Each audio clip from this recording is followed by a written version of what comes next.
तो अभी जैसे आपको मालूम है, हमारा 5 दिन का ये जो सत्र है भागवतम सुधा, और his grace Sarvabhaum Prabhu is giving lecture on Bhagavatam. अभी समुद्र मंथन का लीला चल रहा है, तो अभी पहले हम लोग थोड़ा सा कीर्तन सुनेंगे हर ग्रेस राधा चरण माता जी से, फिर उसके बाद सर्वभौम प्रभु का प्रवचन सुनेंगे। तो सबको फिर से स्वागत है। हरे कृष्णा, सबको दंडवत प्रणाम है। सो राधा चरण माता जी, यू कैन स्टार्ट द कीर्तन। हरे Yes, Krishna. Hare Krishna, Prabhu. Thank you, Prabhu. Hare Krishna. Namo Vishnupadaya Krishna Prishaya Bhutali Srimati Bhakti Vedanta Swami Iti Nami Namaste Saraswati Devi Gauravani Pracharini Nirvishesha Shunyavadi Paschatya Deshadari Jaya Shri Krishna Chaitanya Prabhu Nityananda Shri Advaita Gadadhara Sivasadi Gauravata Vedanta Jaya Shri Chaitanya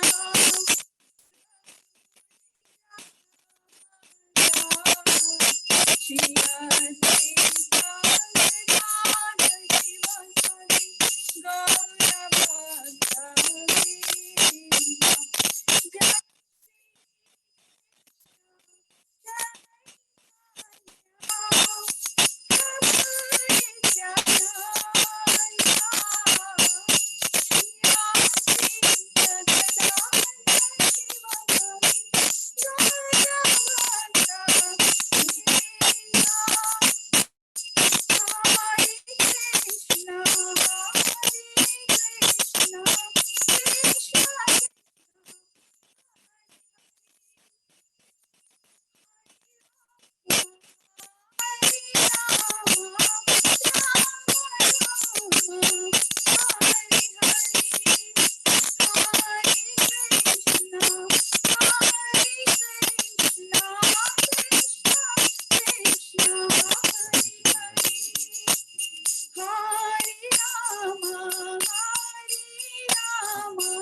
Krishna, Krishna Krishna, Hari Hari, Hari Rama, Rama Rama, Hari Hari, Hari Krishna, Krishna Krishna, Hari Hari, Hari Rama, Rama Rama, Hari Hari, Hare Krishna, Krishna Krishna, Hare Hare, Hare Rama, Rama Rama, Hare Hare, Hare Krishna, Krishna Krishna, Hare Hare, Hare Ram, Ram Hare Hare, Hare Krishna, Krishna Krishna, Hare Hare, Hare Ram, Ram Hare Hare, Hare Krishna, Krishna Krishna, Hare Hare, Hare Ram, Ram Hare Hare, Hare Krishna, Krishna Krishna, Hare Hare, Hare Ram, Ram Hare Hare, Hare Krishna, Krishna Krishna, Hare Hare, Hare Ram, Ram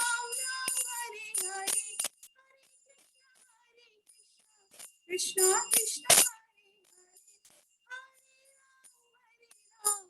Ram Ram Hare Hare Krishna Krishna Krishna Hare Hare Hare Ram Ram Ram Hare Hare Krishna Krishna Krishna Krishna Hare Hare Hare Rama Hare Rama Rama Rama Hare Hare Hare Krishna Krishna Krishna Hare Hare Hare Rama Rama Rama Hare Hare Hare Krishna Krishna Krishna Hare Hare Hare Rama Rama Rama Hare Hare Hare Krishna Krishna Krishna Hare Hare Hare Rama Rama Rama Hare Hare Hare Krishna Krishna Krishna Hare Hare Hare Rama Rama Hare Hare Hare Krishna Krishna Krishna Hare Hare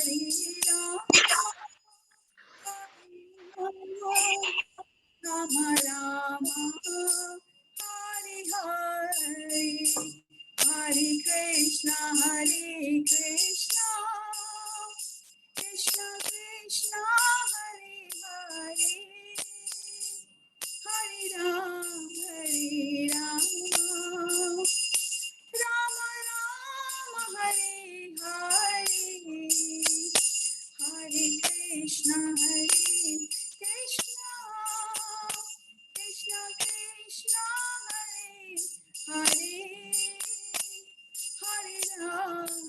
Hare Rama Rama Rama Hare Hare Hare Krishna Krishna Krishna Hare Hare Hare Rama Hare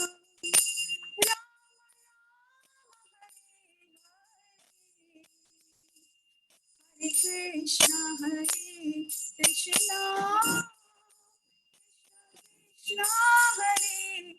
Hare Hare Rama Hare Hare Krishna Krishna Hare Hare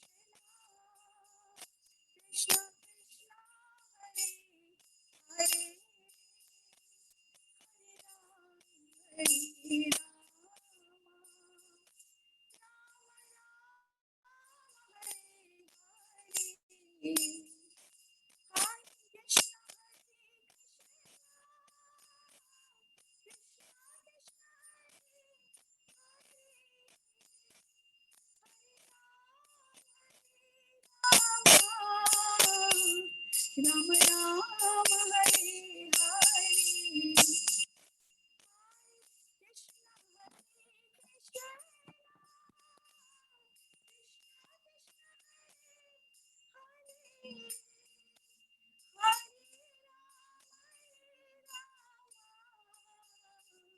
Rama Rama Hare Krishna Krishna Krishna Hare Hare Ram Hare Rama Rama Rama Hare Hare Hare Krishna Krishna Krishna Krishna Hare Hare Hare Rama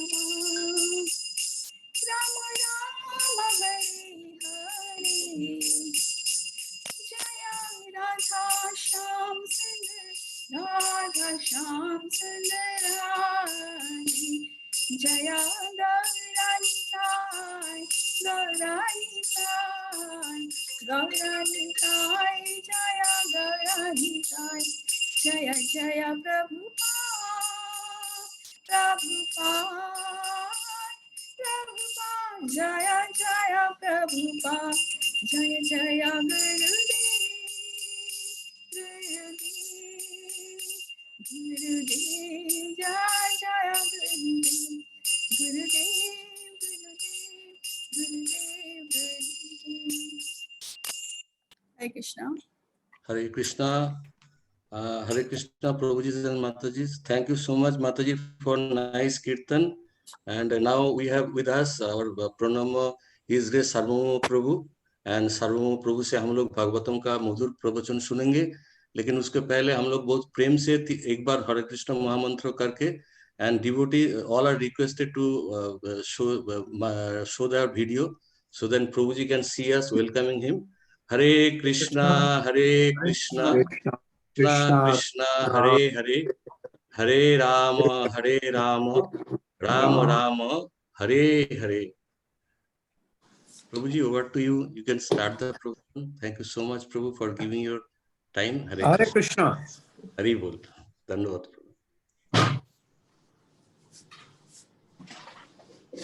Gurave Gaurachandraya Radhikaya Tadalye Krishnaya Krishna Bhaktaya Tadbhaktaya Namo Namaha Om Namo Bhagavate Vasudevaya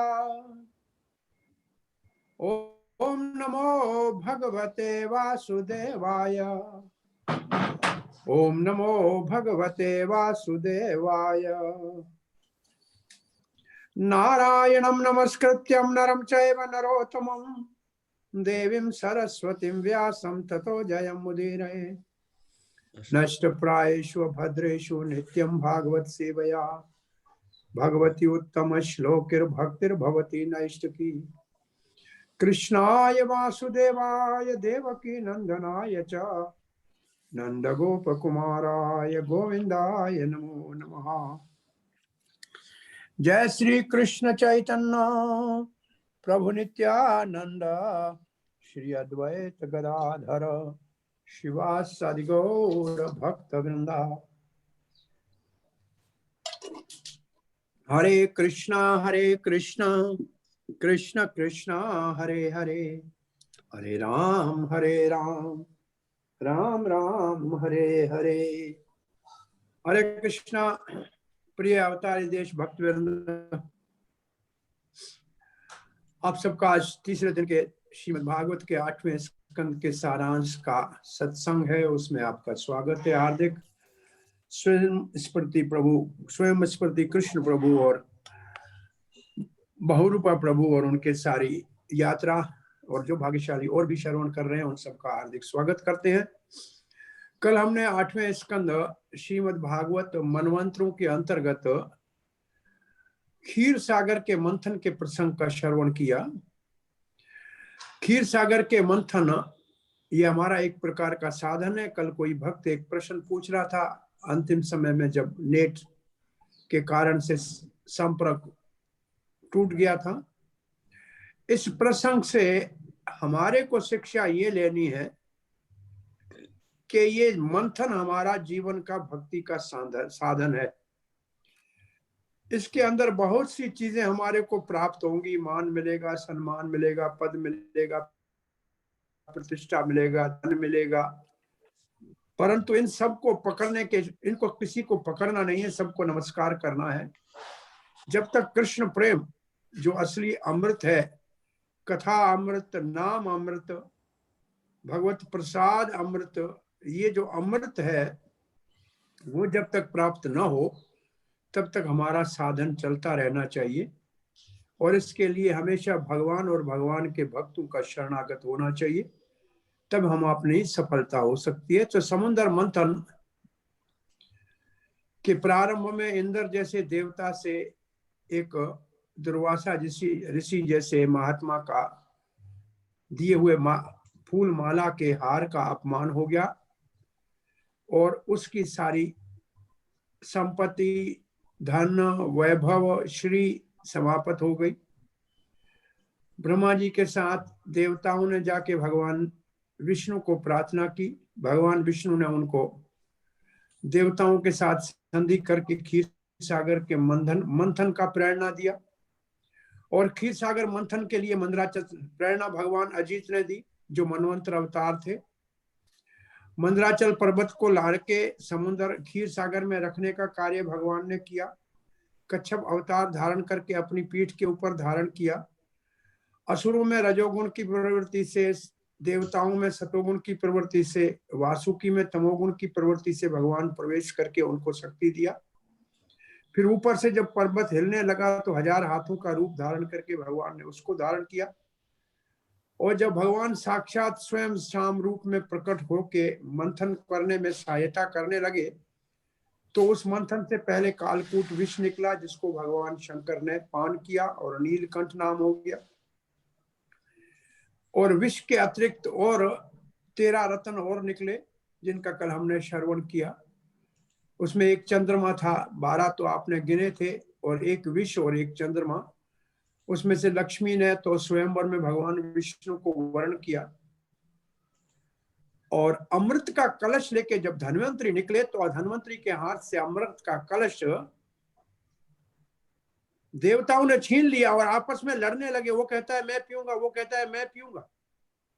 और जो कमजोर देवता थे वो कहने लगे कि आप के साथ देवताओं ने भी तो काम किया है, तो फिर उनको भी अमृत देना चाहिए। और ऐसे कर रहे थे तो देवता बेचारे बड़े खिन्न हो गए कि कितना परिश्रम किया, भगवान ने प्रेरणा दी, हमारी इतनी सहायता की, और अंत में अमृत तो असुर ले गए। तो भगवान ने कहा हताश मत हो, मैं आपका हित करूंगा। और तब भगवान ने बहुत सुंदर मोहिनी मूर्ति का रूप धारण किया। वो मोहिनी मूर्ति का रूप धारण करके असुरों के सामने भगवान बहुत सुंदर रूप में जब प्रकट हुए, तो असुर कहने लगे अहो रूपम अहो धाम अहो अस्या नवम वया। क्या आपका रूप है, वाह वाह, और कितना नव युवक आपका ये सुंदर नारी का विग्रह है। इति ते ताम अभिद्रुत्या प्रपचुर्जात हृतशा। उनके हृदय में काम वासना का उत्पन्न हुआ और वो उनसे पूछने लगे। असुर पूछ रहे, अब उनको अमृत भूल गया। अब अमृत भूल गया, अब उस सुंदर भगवान के मोहिनी मूर्ति की माया से मोहित होके पूछे का त्वम कंज पलाश अपलाश अक्षी। अरे कंज पलाश अक्षी का मतलब है एक कमल नयन। कंज पलाश पलाश अक्षी, अक्षी का मतलब आंख, कंज का मतलब कमल, और जो पलाश है उसका मतलब कमल के पत्तों जैसे सुंदर आंख वाली।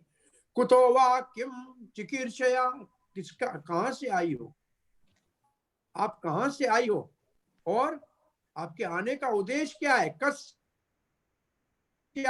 वद वामोरु, ओ बहुत सुंदरी, आपके आने का उद्देश्य क्या है। मथनाती मनस, हमारे बात कर रही हो, अपने और आकर रही हो। चक्रवर्ती पाद कहते हैं इस प्रश्न के पूछने का अर्थ यह है कि आप किसकी पुत्री हो। कहां से आई हो का मतलब कोई नव युवती अपने पिता के साथ होनी चाहिए या पति के साथ या पुत्र के साथ। आप एक अकेली घूम रही हो, किसकी पुत्री हो। और फिर आगे दानव कह रहे, और ये असुर कह रहे न वयम त्वाम अमरई दैत्य सिद्ध गंधर्व चारणई। हम ये जानते हैं कि आप अभी तक विवाहित नहीं है, न किसी देवता से, न किसी दैत्य से, न किसी सिद्ध से, न गंधर्व से, न चारण से, न स्पृष्टा पूर्वम जानीम, हम जानते हैं क्योंकि हम आपको देख के समझ सकते हैं कि आप अविवाहित है। अब कंवारी कन्या है, इसका मतलब है कि आप लोकशाहीष्ट कुतो निभः निर्भी, लगता है कि आप पति को ढूंढते हुए आई हैं। तो आप हम में से किसी को पसंद करें, हम तो सब आपको पसंद करते हैं। तो ये प्रभुपाद जी कभी कहा करते थे कि भारतीय संस्कृति इतनी विलक्षण है कि यहाँ हर एक व्यक्ति के चिन्ह को देखकर पता लग जाता है कि ये विवाहित है। अगर मांग भरी हुई है तो विवाहित है, कुंवारी है, विधवा है, स्त्री का पता लग जाता था, पुरुष का पता लग जाता था, कौन सी संप्रदाय है उसके तिलक से पता लग जाता है। तो अब देवता कह रहे हैं, हे सुंदरी, हमारा आपस में कलह हो गया है। इस अमृतपान के अंतर्गत हमारा आपस में कलह हो गया है और हम एक दूसरे से शत्रुता कर रहे हैं। अब आप एक कर दीजिए। हम कौन है? तो कहते हैं वयम कश्यप दायता, हम तो कश्यप के पुत्र हैं। ये देवता भी उसी के पुत्र हैं, हम दैत्य भी उसी के पुत्र हैं। हम दोनों का पिता एक है, हम आपस में भाई हैं। परंतु भेदो यथा भवेता, पर हमारे में भेद हो गया है, झगड़ा हो गया। अब हमारा झगड़ा हो गया कि अमृत कौन पिएगा, कितना कौन पिएगा, कितना कौन पिएगा। अब हमको मालूम नहीं हो रहा है। हम आपको कहते हैं कि हमारे बीच में इस अमृत का आप बंटवारा कर दो। जैसे सब देवता असुरों ने मोहिनी मूर्ति के सुंदर रूप को ऐसे प्रार्थना की, तो भगवान इस मोहिनी मूर्ति के रूप में बड़े सुंदर लुभाने वाली मुस्कुराते हुए उनको देखा और भगवान बोलने लगे। अब मोहिनी मूर्ति जब बोल रही है तो लिखा है श्री भगवान वाच, हे नारी के रूप में, लेकिन भगवान बोल रहे हैं, क्या कह रहे हैं?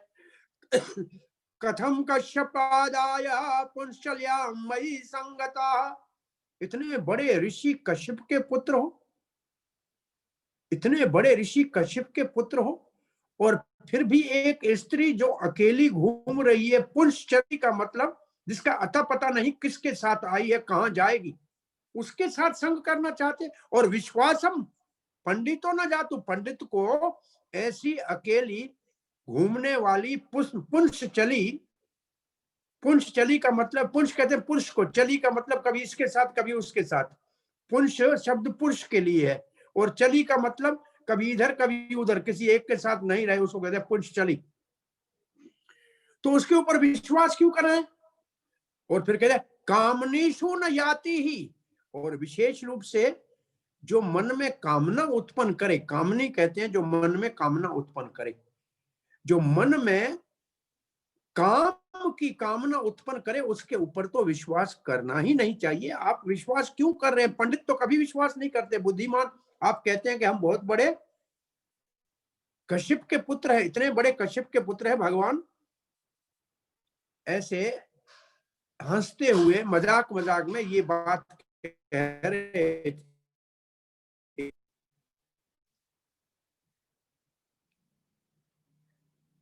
अपने लिए कह रहे हैं। आगे भगवान कह रहे हैं, बहुत अच्छा तात्पर्य लिखा है, साल विरकीणाम, ये 3 शब्द है। साल विरकीणाम कौन कौन है? ये असुरो, ये बंदर होते हैं, ये सियार होते हैं, ये कुत्ते होते हैं, ये इनको कहते हैं सुर द्विषित। सुर द्विषित का मतलब है देवताओं के शत्रु, देवताओं से द्वेष करने वाले असुरो, जिसको सलाविरकाणाम कहते हैं। सलाविरकाणाम प्रभुपाद ने तो 3 शब्द लिखे हैं, बांदर, वानर, सियार और कुत्ते। ये कभी किसी एक बंदरिया के साथ बंदर नहीं होगा, सियार सियारी के रहा, कुत्ता कुत्ती के, ये बदलते रहते हैं। ऐसे ही साल्विकाम स्त्री नाम च स्विनी नाम, और ऐसी स्त्री स्वच्छंद घूम रही है, वो तो इन पशुओं की तरह है, और उसका सखाना यप अनिद्या अनित्यानि अनित्यानि सखा सख्यानि, इनके साथ अगर आप मित्रता करोगे, इनमें से किसी के साथ भी मित्रता करोगे तो वो मित्रता सदा रहने वाली नहीं है। क्यों? क्योंकि नूतनम नूतनम विचिंतान, नए नए वो अपने मित्र रोज ढूंढती रहती है। आहो, ये पंडित कहते हैं। तो ये 2 श्लोक भगवान ने उनको सावधान करने के लिए कहा। तो उन्होंने कहा फिर हम क्या करें, हम तो आपसे बहुत प्रभावित हैं। तो सुखदेव गोस्वामी 2 ही श्लोक मोहिनी मूर्ति ने बोले यहाँ असुरों को। सुखदेव गोस्वामी कहते हैं, इति ते शलैवतैस्तस्या आश्वास्तं मनो असुराः जह सुरभावा गंभीरम ददहु चा अमृत भाजनम।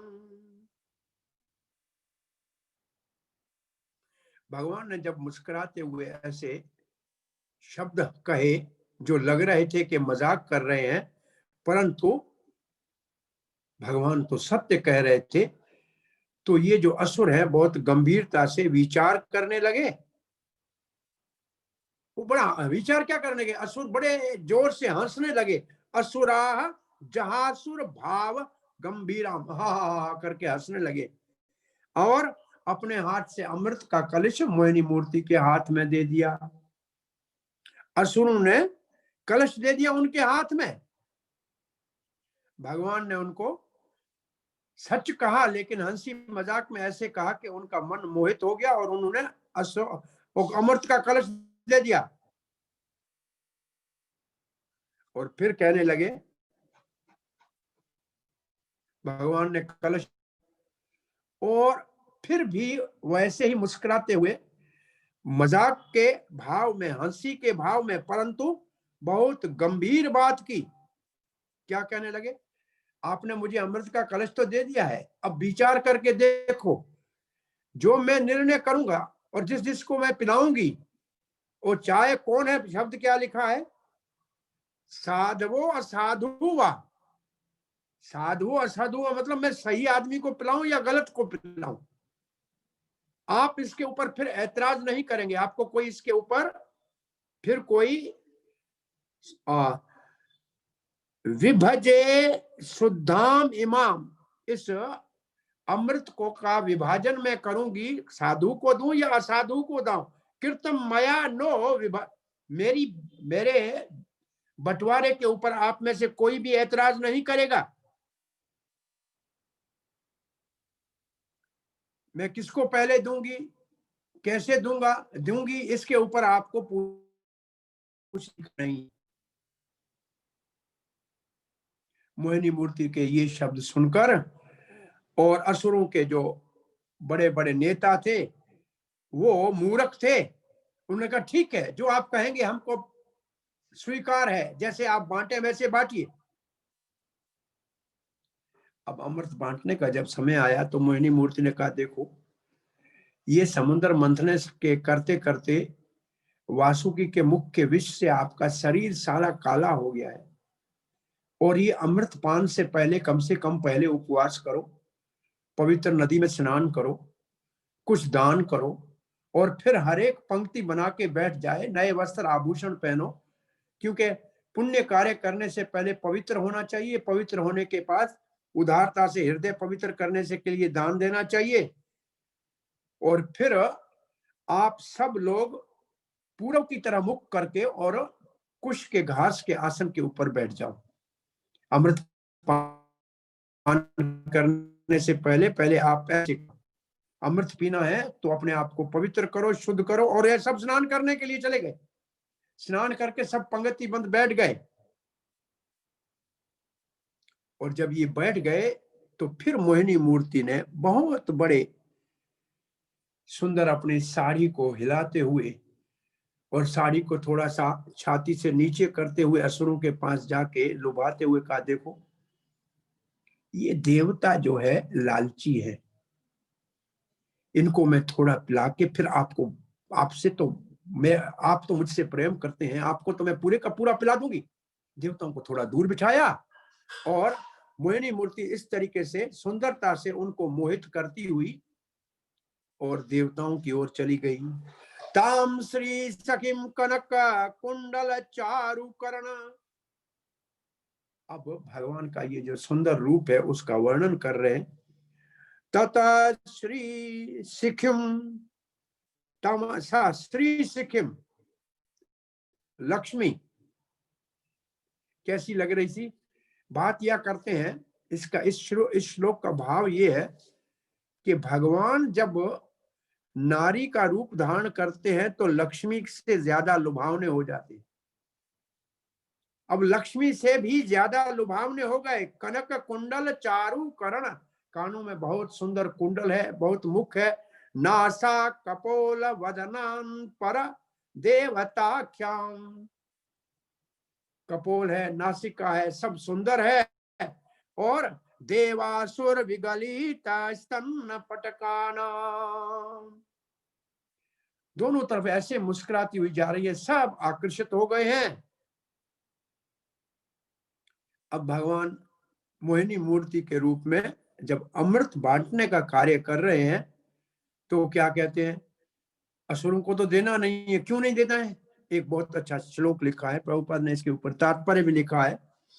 असुराणाम क्षुधादानम इवो दुर्नयम, असुरों को अमृत पिलाना ऐसा है जैसे सांप को दूध पिलाना। प्रभुपाद ने कहा एक सांप होता है ईर्ष्यालु क्रोधी और दूसरा व्यक्ति होता है। सांप ईर्ष्यालु क्रोधी को तो जड़ी से औषधि से शांत किया जा सकता है, लेकिन ईर्ष्यालु व्यक्ति कभी शांत नहीं होता है, उसका कोई इलाज नहीं है। तो यहाँ इनको असुरों को अमृत पिलाना सर्प को दूध पिलाने के बराबर है। मत्वा जाति निशंससानाम तन्नाम नत्ताम व्यभज्जद अच्युत। भगवान अच्युत है, वो ये सब जानते हैं, उनको अमृत नहीं देना है, ये भगवान ने निर्णय किया। क्योंकि ये सांप की तरह क्रूर क्रोधी और ईर्ष्यालु है। और फिर भगवान ने क्या किया, मोहिनी मूर्ति ने अलग अलग लाइनें बना दी, देवताओं को थोड़ा दूर बिठा दिया। जो जो जिस स्तर का देवता था उसको अपनी जगह पे बिठाया, लेकिन असुरों से बहुत दूर बिठाया। और किस किस को पहले पिलाएंगी इस तरीके से बिठाया। और इसको देवताओं को असुरों से दूर क्यों बिठाया? एक तो सीधा है कि कभी भी असुरी प्रवृत्ति के लोगों का संग नहीं करना चाहिए, दूर बैठना चाहिए। और मोहिनी मूर्ति उनको जाके अमृत केवल उनको पिलाना चाहती थी कि देवता ऐसे न देखें कि सब पिला दिया है, तो उनको दूर बिठा दिया। दैताम ग्रहीत कलशो वंचयन उपन संचरी दूरस्थान पाययामास जरा मृत्यु हराम सुदाम। अमृत कैसा है? जरा बुढ़ापा, मृत्यु मरना, हराम उनको हर लेता है। इसका मतलब कोई बूढ़ा नहीं होगा, मृत्यु जल्दी नहीं आएगी, ऐसी सुधा है, ये अमृत है। दूरस्थम, जो दूर बैठे उठे देवता, उनको पिलाना शुरू कर दिया। जो कलश दिखाया असुरों को और पिलाना शुरू कर दिया देवताओं को। ऐसे भगवान ने असुरों को छल दिया। छल दिया का मतलब ठग दिया। प्रभुपाद ने लिखा है जैसे बुद्ध के अवतार में नास्तिकों को भगवान ने छल दिया, अहिंसा के नाम में वेदों की रक्षा करा दी, ऐसे ही मोहिनी मूर्ति ने असुरों को छला उनके साथ। जैसे भगवान भगवत गीता में कहते हैं कि छल लेताम, सबको छल करने वाले में महा छली हूं। देवता समझ रहा था कि हम असुरों से सारा अमृत पी जाएंगे, लेकिन भगवान ने देवताओं को भी धोखा दे दिया। और भगवान फिर कहते हैं परीक्षित महाराज को, सुखदेव गोस्वामी, जब असुरों ने तो ये बात मान ली थी और अब वो विरोध नहीं करना चाहते। क्यों नहीं विरोध करना चाहते थे? अरे हमारा पता नहीं किसमें से हमको चुन ले, इनके साथ झगड़ा करना ठीक नहीं है, क्योंकि हमसे इनका व्यवहार बहुत अच्छा है। उनके प्रति उनकी इतनी आकर्षण था कि उनके व्यवहार के ऊपर किसी को भी उंगली उठाने की इच्छा ही नहीं हुई। इसलिए उन्होंने कुछ नहीं कहा कि कहीं वो नाराज ना हो जाए हमसे। परंतु एक असुर बड़ा बुद्धिमान था, चतुर था। देवलिंग प्रतिच्छन्न, देवताओं के कपड़ा पहनकर, देवताओं का रूप धारण करके अपने आप को छुपा दिया।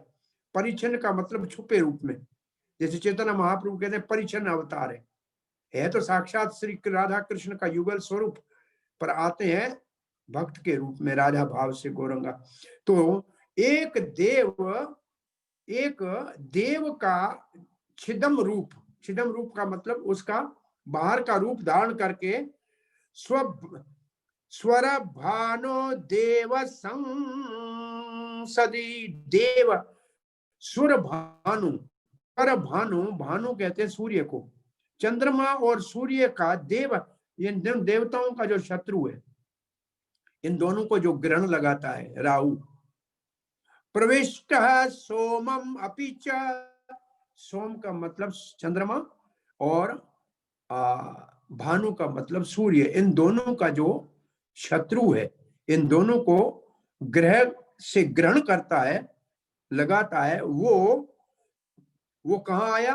चंद्र कभायम असुचित, वो आके बैठ गया देवताओं के बीच में अमृत पीने के लिए, और भगवान सब जानते हुए भी उसके विषय में कुछ नहीं कहा। तो चंद्र और सूर्य ने उसकी उंगली उठाई कि ये देवता नहीं है, ये असुर है। मोहिनी मूर्ति उस वक्त सुदर्शन चक्र का आवाहन किया और राहु का गर्दन काटा। तो भगवान ने पहले ऐसे करने क्यों दिया? असुरों को अमृत के प्रभाव को दिखाने के लिए। अब राहु के गर्दन तक तो अमृत पहुंच गया था, मुंह से तो गर्दन तो, उसका मुंह तो बच गया, और शरीर में अमृत नहीं पहुंचा था, वो समाप्त हो गया। तो राहु का सिर्फ अब सर है, और ब्रह्मा जी ने उसको, जो ये हमारे ग्रह है, ग्रहों में राहु को स्वीकार कर लिया, और अमृत का प्रभाव राहु के गले के ऊपर पड़ा। कल हमने कहा था अमृत पी के भी राहु क्रूर ग्रह है, और विष पी के भी महादेव बड़े दयालु है। तो यहां जब बैठ दिया तो मोहिनी मूर्ति ने, अब राहु बड़ा बुद्धिमान था, प्रभुपाद ने लिखा है, वो मोहिनी मूर्ति के भाव को जान गए कि ये हमको अमृत देगी नहीं। तो वो देवताओं के बीच में जाके बैठ गया, और देवता चंद्रेण क्षुर धारेण चक्रेण क्षुर धारेण, भगवान ने अपने सुदर्शन चक्र का आह्वान करके उसका गर्दन काट दिया। अजीत भगवान ने, किसने काट दिया? चक्रवर्ती पाद लिखते हैं यहाँ, चक्रेण क्षुर धारेण, चक्र जिसकी तेज धार है, जहार पीबत है शिरः, जो जिसने सर से अमृत पी लिया था, हरिस्तस्य बंधनस्तु, हरि ने उसको काटा।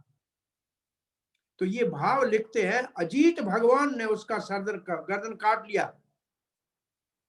अब इसने पूरा अमृत उसके नीचे शरीर तक गया ही नहीं था, और ब्रह्मा ने उसको ग्रहों में शुमार कर लिया अमृत पीने के बाद। अब क्या हुआ?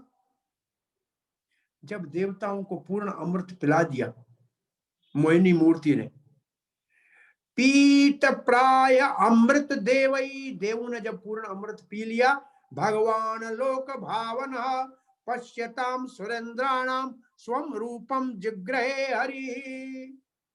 अब मोहिनी मूर्ति रूप लुप्त हो गया।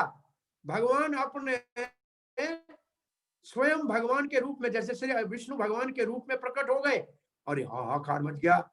अरे असुर ने कहा हमसे तो धोखा हो गया, हमसे धोखा हो गया, ये क्या हो गया? अब यहाँ एक बात सोचने की है, आश्चर्य हुआ, और एक श्लोक बड़ा अच्छा लिखा हुआ है, इस श्लोक का पाठ करके तेज आगे बढ़ेंगे। एवं सुर असुर गणा, इस प्रकार देवता और असुर समदेशे, एक ही जगह पे थे, समकाले एक ही जैसा समय था। मंदराचल का मंथन कर रहे थे, क्षीर सागर का स्थान था, काल भी वही था, हेतु थे और सब दोनों का उद्देश्य भी था अमृत को प्राप्त करना। कर्म मत्यो दोनों एक ही काम में लगे थे, दोनों ने मेहनत बराबर की थी। अपि फले विकल्पा, लेकिन फल कोई अलग हो गया। देवताओं को अमृत मिल गया और असुरों को कुछ भी नहीं मिला। एक ही जगह गाय का स्तन एक ही है, उसका छोटा बछड़ा उसके अंदर से बड़ा बड़ा अमृत जैसा दूध पीता है, और उसी गाय के थन के ऊपर इतना बड़ा जौ बैठा होता है, खून चूसता है। जगह वही है, एक को अमृत मिलता है और एक को विष मिलता है, खून मिलता है। तो यहां दोनों में ये भेद क्यों? जगह एक, काम एक, प्रयास एक, उद्देश्य एक, लेकिन फल में अंतर क्यों? प्रभुपाद का बहुत लंबा तात्पर्य इसके ऊपर के भक्त और सामान्य व्यक्ति काम तो एक जैसा करते हुए दिखते हैं, लेकिन भक्त भगवान के चरणों का अमृत पान करते हैं, और सामान्य लोग मरने के बाद दूसरे शरीर में जाके अपने कर्मों का फल भोगते हैं। दोनों के फल में अंतर है, चाहे कम एक जैसा करते हो। तत्रामृतम सुरगणा फलम अंजसा पुर, आसानी से देवताओं को अमृत मिल गया। क्यों? यत पाद पंकज रज शरण्याम न दैत्या, क्योंकि देवताओं ने भगवान के चरण कमलों का शरण लिया और दैत्यों ने नहीं लिया। बस एक ही अंतर था, असुर भगवान के विरोधी थे, भगवान का चरणों का शरण नहीं लिया, और देवता भगवान के चरणों का शरण लिया, वो वैष्णव थे। इसलिए काम एक जैसा, जगह एक जैसी, लेकिन दोनों के फल में बहुत बड़ा अंतर है। और फिर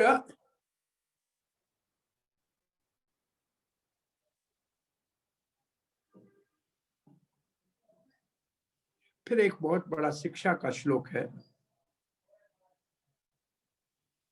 चाहे हम सारे संसार के अंदर घर परिवार को पालें, दुकान मकान चलाएं, लेकिन अगर भगवान का शरण नहीं लेंगे तो जीवन में सफलता नहीं मिलेगी।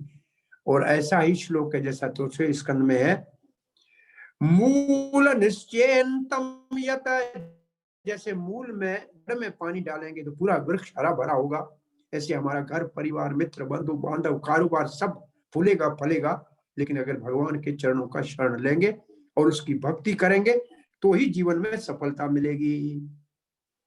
यहाँ मोहिनी मूर्ति के द्वारा ये जो कार्य किया ये पूर्णाहुति पे पहुंचता है। अब क्या होना चाहिए आपके विचार में? अब होगा ये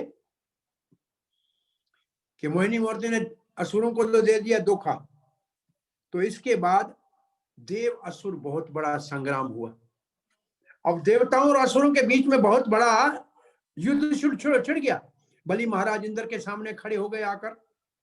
बलि महाराज को इंद्र कहने लगा, जब बोलने लगा तो बलि महाराज ने कहा, जीवन और मरण भगवान के हाथ में है, आप कैसे ये क्या कह रहे हो? आपको तो अहंकार है। जो बुद्धिमान होते हैं अहंकार नहीं करते। यहाँ बलि महाराज भागवत भाव से कह रहे, क्योंकि बलि 12 महाजनों में एक महाजन है बलि महाराज।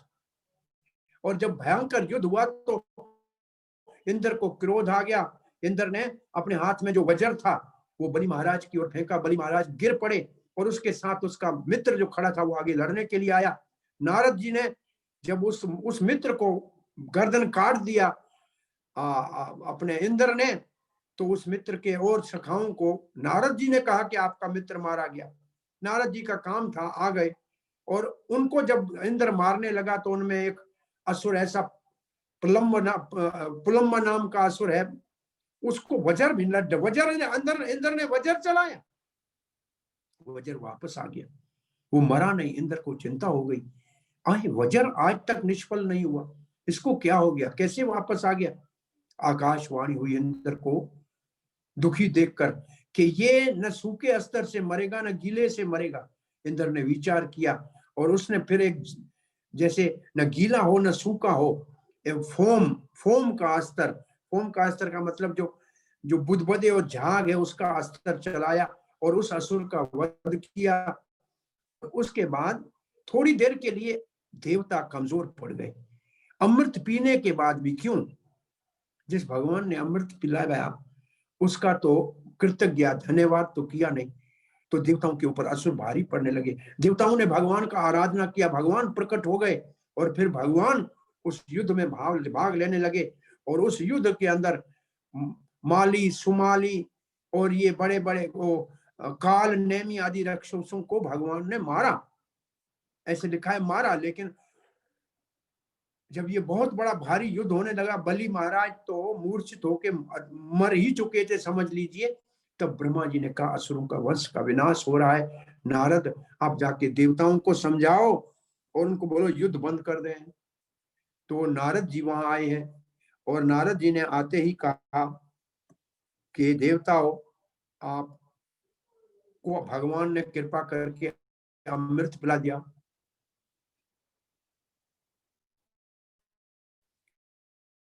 जब इंद्र उन सब का नाश कर रहा, उस वक्त ब्रह्मा जी के कहने के ऊपर नारद जी ने आके उनको कहा कि भगवान ने आपको अमृत पिलाया, आपका हित हो गया, आपको बल मिल गया, आपको अपना राज मिल गया, अब आप असुरों के वंश का विनाश मत करो। और नारद जी की आज्ञा का पालन करते हुए इंद्र जी अपने सारे देवताओं को लेके अमरापुरी में स्वर्ग की तरफ चले गए।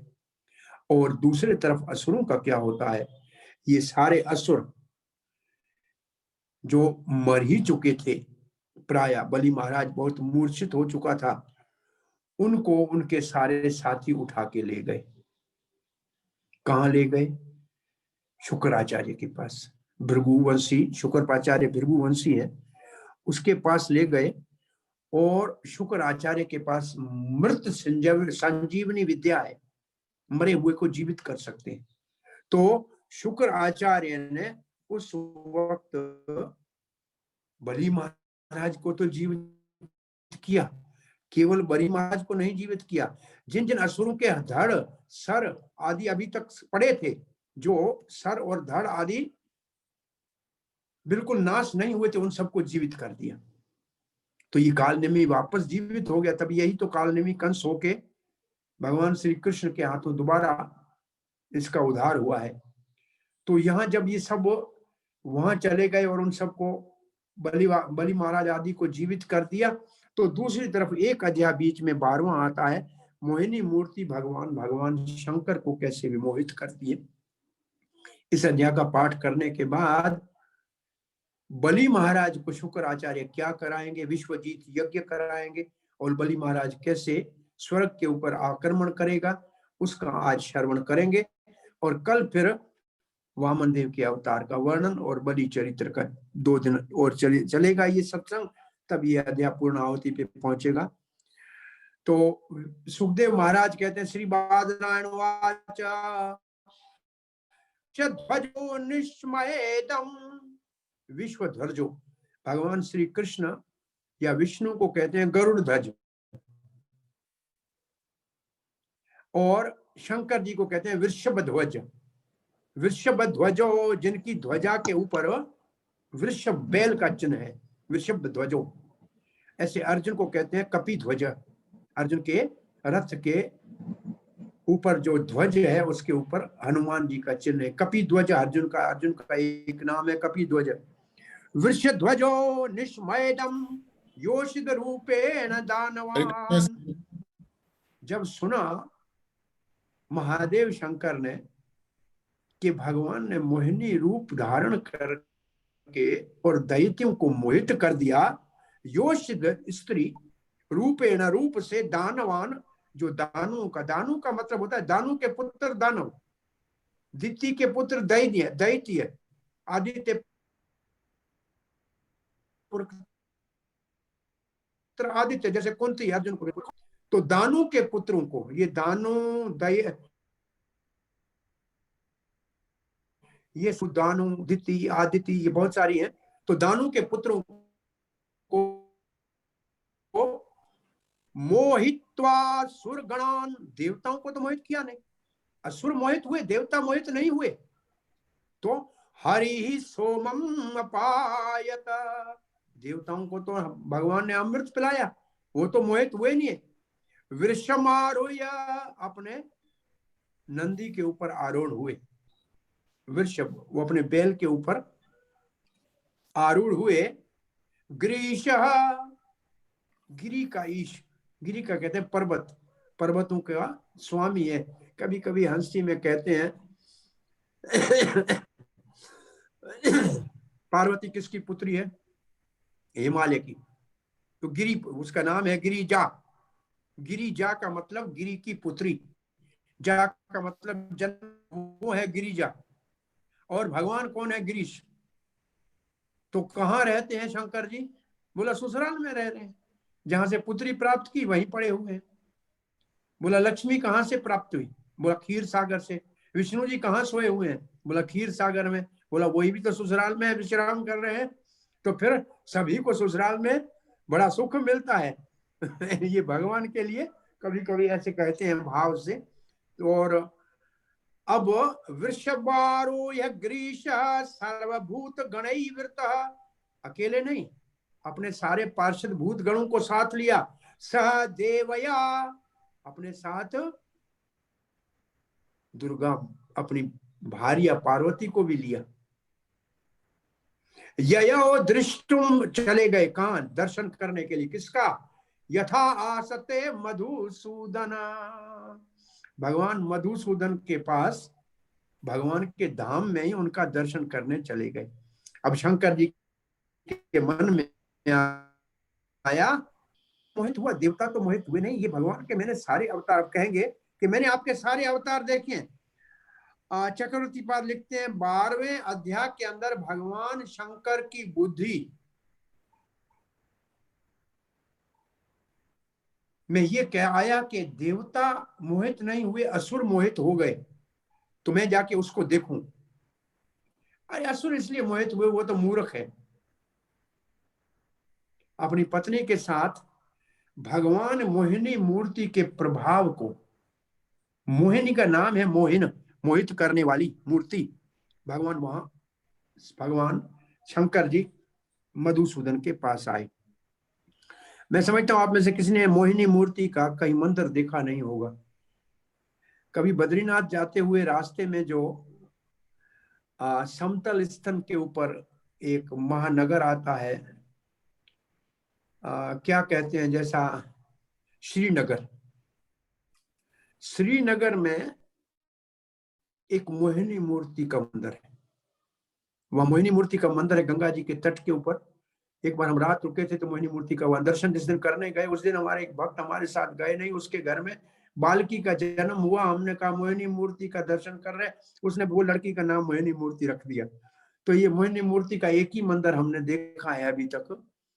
तो वहां भगवान कैसे मोहिनी मूर्ति का रूप धारण किया है, तो यहाँ लिखा है। अब आए जब वहां शंकर जी, सभाजितो भगवता सादर्शम सोमया भवः सुपविष्टः उवाचेदं प्रतिपूज्य सम्यम हरि। भगवान शंकर जब आए, भगवान ने उनका बड़ा स्वागत किया। आइए आइए, भगवता सादर्शम सभाजितः, भगवान ने उमा और महेश का बहुत स्वागत किया, उनको अच्छे आसन के ऊपर विराजमान किया।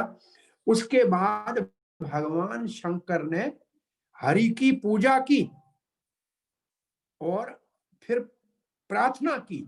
देखिए ये एक बात बार बार आएगी भागवत में, पहले स्कंद में ही है पहली प्रार्थना, जब अर्जुन अश्वत्थामा के हाथ से चले हुए ब्रह्म अस्त्र को देखकर समझ नहीं पाया क्या करना चाहिए, तो श्री कृष्ण को 3-4 श्लोकों में प्रार्थना करके फिर पूछता है, ये जो आग का गोला आ रहा है मैं समझ नहीं पा रहा हूं क्या है। श्रील प्रभुपाद जी उस तात्पर्य में लिखते हैं, भगवान से कुछ पूछना हो, कुछ मांगना हो, तो पहले उसकी प्रशंसा करके, महिमा गाकर और उसकी स्तुति करके फिर अपनी जो याचना है, जो मांगना है, उसको प्रस्तुत करना चाहिए। यहाँ भगवान शंकर भी भगवान की पहली प्रार्थना करते हैं। श्री महादेव उवाच, भगवान महादेव बोल रहे हैं, देव देव जगन व्यापम, आप सामान्य देवता नहीं है, आप देवताओं के आदि देव हैं, आप जगत सारा आपका विस्तार है, जगत ईश जगन्मया, आप जगत के स्वामी हैं। हम हैं स्वामी, हमको भी ईश्वर कहते हैं, हमको भी भगवान कहते हैं, लेकिन हम में से कोई श्री भगवान नहीं है। श्री लक्ष्मीपति तो आप ही है। सर्वेशाम अपि भावानां त्वम आत्म हेतुर ईश्वर, आप परमेश्वर हो, आप सब कुछ हो। ये 5-6 श्लोकों में शंकर जी बहुत सुंदर प्रार्थना करते हैं भगवान की। ये जो मानो के शंकर के उपासक हैं, उनको भी इस प्रार्थना को समझना चाहिए और करना चाहिए। त्वम ब्रह्म पूर्णम अमृतम विगुणम विशोकम, भगवान आप पूर्ण ब्रह्म हो, पूर्णमद पूर्णमिदम पूर्णात् पूर्णमुदच्यते, आप पूर्ण हो, आप अमृत हो, आप विगुण, आप कोई भौतिक प्रकृति के गुणों से कभी प्रभावित नहीं होगे। तो विशोकम, आपको कभी शोक नहीं होता। आनंद मात्रम, हम तो आनंद घन हो, आनंद की मूर्ति हो।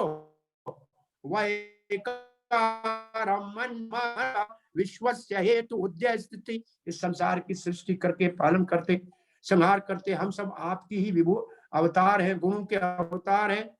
हम तो इस संसार में गुणों के अधिपति हैं, लेकिन आप गुणों के अधिपति होते हुए भी सत्वगुण के अधिपति विष्णु, रजोगुण के अधिपति ब्रह्मा जी और तमोगुण के अधिपति शंकर जी है। शंकर जी तमोगुण में नहीं है, उसके स्वामी है, परंतु आप सत्वगुण में के अधिपति होते भी गुणों से प्रभावित नहीं होते हो भगवान, ये आपकी विशेषता है।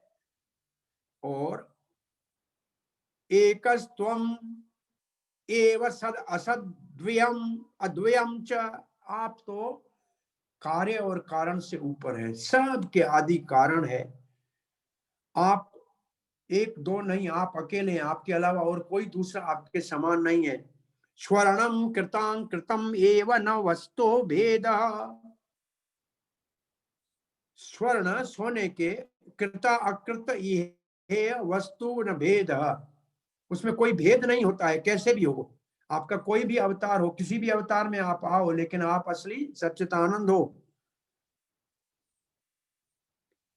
यस्माद गुण, अब अपनी बात करें।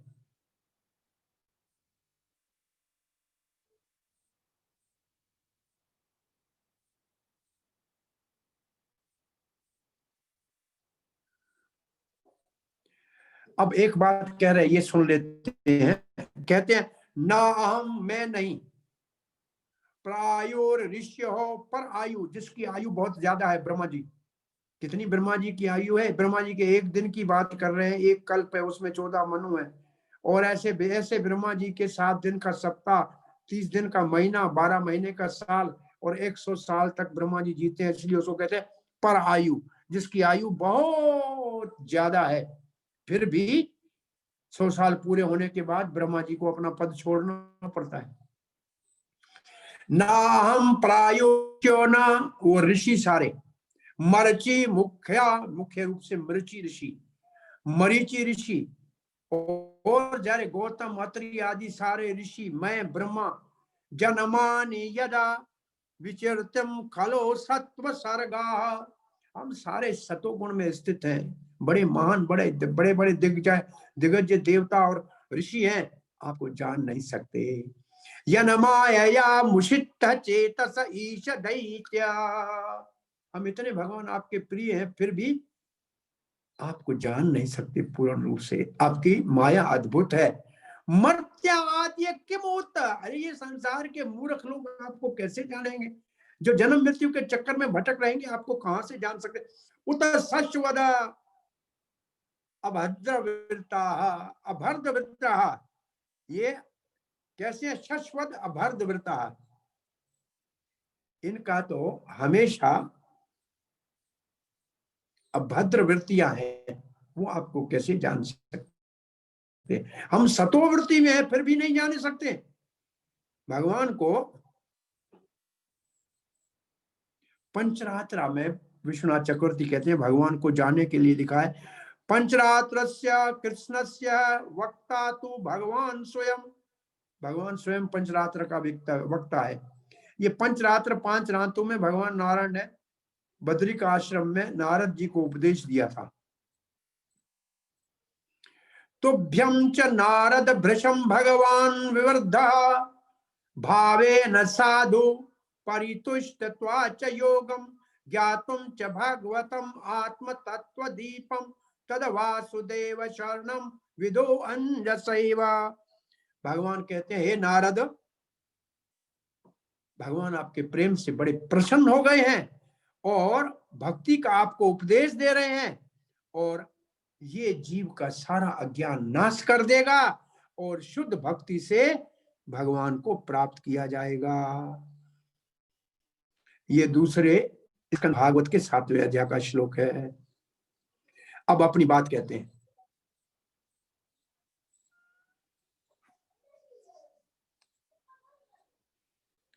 अपनी बात क्या कहते हैं? अवतारा मया दृष्टा, आपके सारे अवतारों को मैंने देखा है। मैं भी आपका गुण अवतार हूं, मैंने सारे आपके अवतार देखे हैं। कौन? रममाणस्य ते गुणैः, रममाणस्य ते गुणैः, और आपके सुंदर सुंदर मैंने लीलाओं को भी देखा है, आपके अवतारों को देखा है, आपके लीलाओं को मैंने देखा है। सोहम तद दृष्टुम इच्छामि यत् योषित वपुधृतम, लेकिन मैंने मोहिनी मूर्ति के रूप को नहीं देखा है। ये सुंदर मोहिनी मूर्ति का रूप धारण करके आपने जो असुरों को छल दिया, देवताओं को अमृत पिला दिया, इसको मैं देखना चाहता हूं। ये मेरी इच्छा है, इच्छामि, मेरी इच्छा है।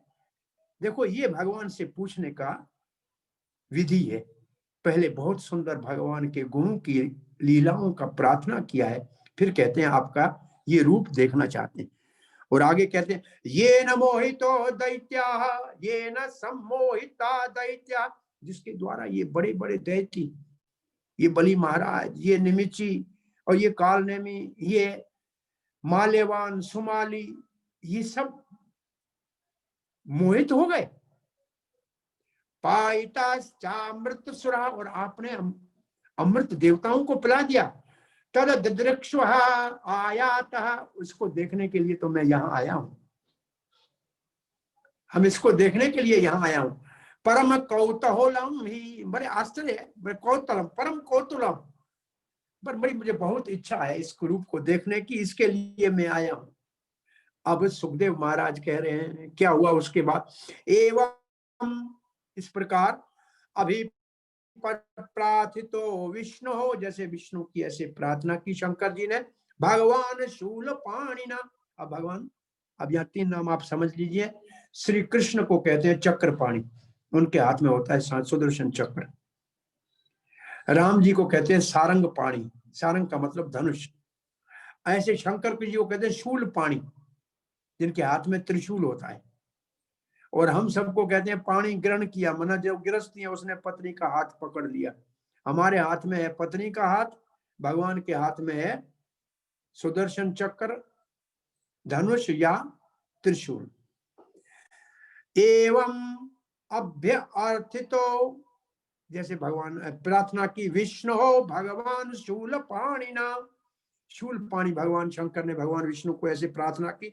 परस्य भाव गंभीरम, परस्य भाव गंभीरम, उस वक्त भगवान विष्णु मुस्कुराए गंभीर भाव से। श्रील प्रभुपाद ने इस गंभीर भाव को बहुत तात्पर्य लंबा लिखा है कि भगवान ने कहा दुनिया सारी माया से मोहित होती है, वो माया तो दुर्गा इसके साथ खड़ी है, उससे तो मोहित हो नहीं रहा है। दुनिया को करती है दुर्गा मोहित माया, माया तो दुर्गा है संसार में, ये माया का छाया अनुरूपा दुर्गा, ये तो संसार में दुर्गा है जो सारे संसार, वो दुर्गा तो इसके साथ खड़ी है, वो पार्वती से तो ये मोहित होते नहीं है।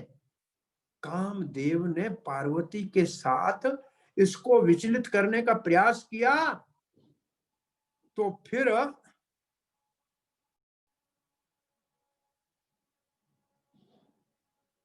भस्म कर दिया कामदेव को शंकर ने, उससे तो ये मोहित नहीं हुआ।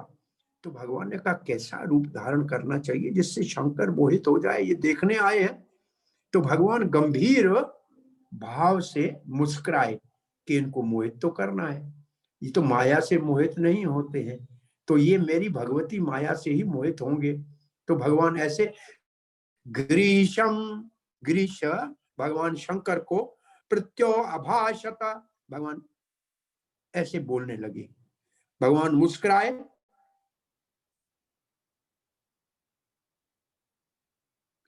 दिखाना चाहते हैं कि भगवान की योग माया कितनी शक्तिशाली है कि बड़े बड़े ऋषि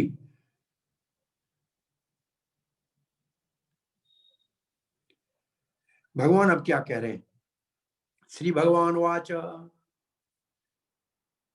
कौतूहला दैत्यानाम योषित वेशो मया धृता, मैंने तो कौतुकवश दैत्यों को मोहित करने के लिए मोहिनी रूप धारण किया था। पश्यता सुर कार्याणि, क्यों किया था, मुझे देवताओं को कार्य को सिद्ध करना था। गते पीयूष भाजने, और जाके उनके बीच में मैंने अमृत को बांटा था।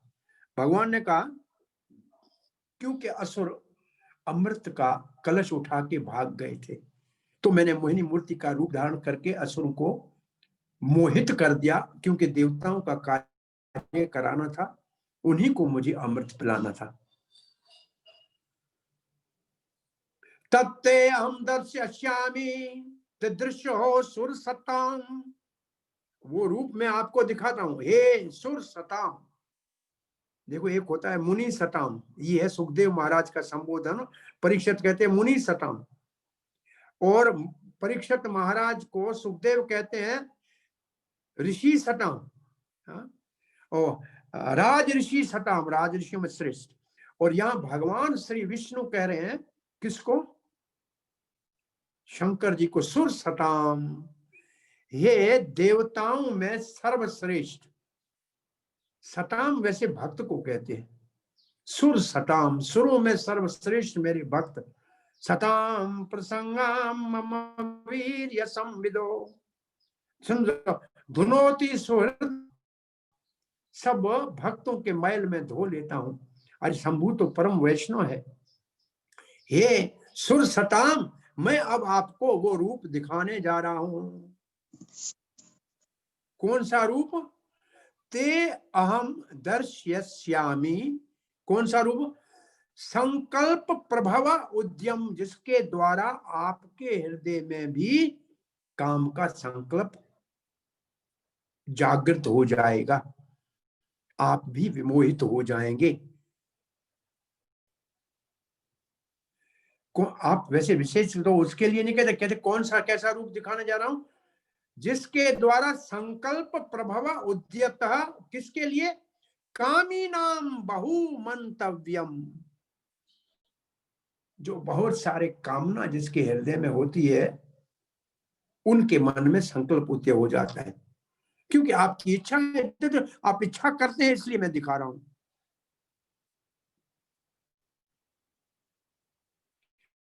आप यहाँ आए हैं देखने के लिए, तो मैं आपके इस आने के उद्यम को निष्फल जाने नहीं दूंगा। भगवान का भाव है, आप देखना चाहते हैं, आपको कौतूहल इसको देखना है, तो देखिए।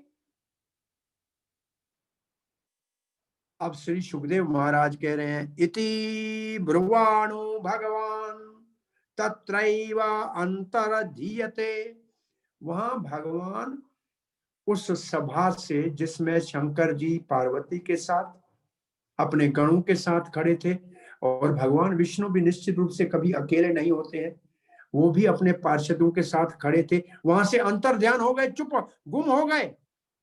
सर्वतश्चारण्यम चक्षु भवासते सहो मया,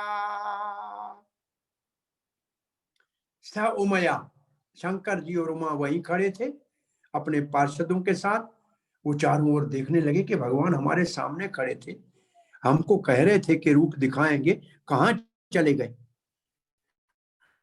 और जब इधर उधर आंखें घुमा रहे थे तो उनकी नजर कहाँ पड़ी, ततो ददर्श्य उपवने वर स्तर्यां, पास में एक उपवन था। उपवन प्रकट हो गया। वन बड़े को कहते हैं, उपवन छोटे को कहते हैं। जैसे ब्रज में 12 बड़े वन हैं जहां भगवान गैया चराते थे, और ऐसे उपवन है जहां गोप लोग रहते थे। उपवन वो जगह है जहां लोग रहते हैं, और बड़े बड़े वनों में तो जंगल होता है। तो एक सुंदर कैसा एक उपवन वहां देखा। वर स्त्रियों में सर्व वरिष्ठ श्रेष्ठ स्त्री को देखा। विचरत्या इधर उधर विचरण कर रही थी। पुष्पारुण पल्लव दुर्मा, और वहां लाल लाल सुंदर पत्ते नए वृक्षों के दिख रहे थे, और बड़े बड़े सुंदर पुष्प और फूल जो है वो थे। विक्रीतम कुंडुका, बाल हाथ में, कुंडुक बाल हाथ में था। उसके साथ इधर उधर घूम रही थी। लीलया लसत दुकोल पर्यस्ता नितंबने कला मेखलाम,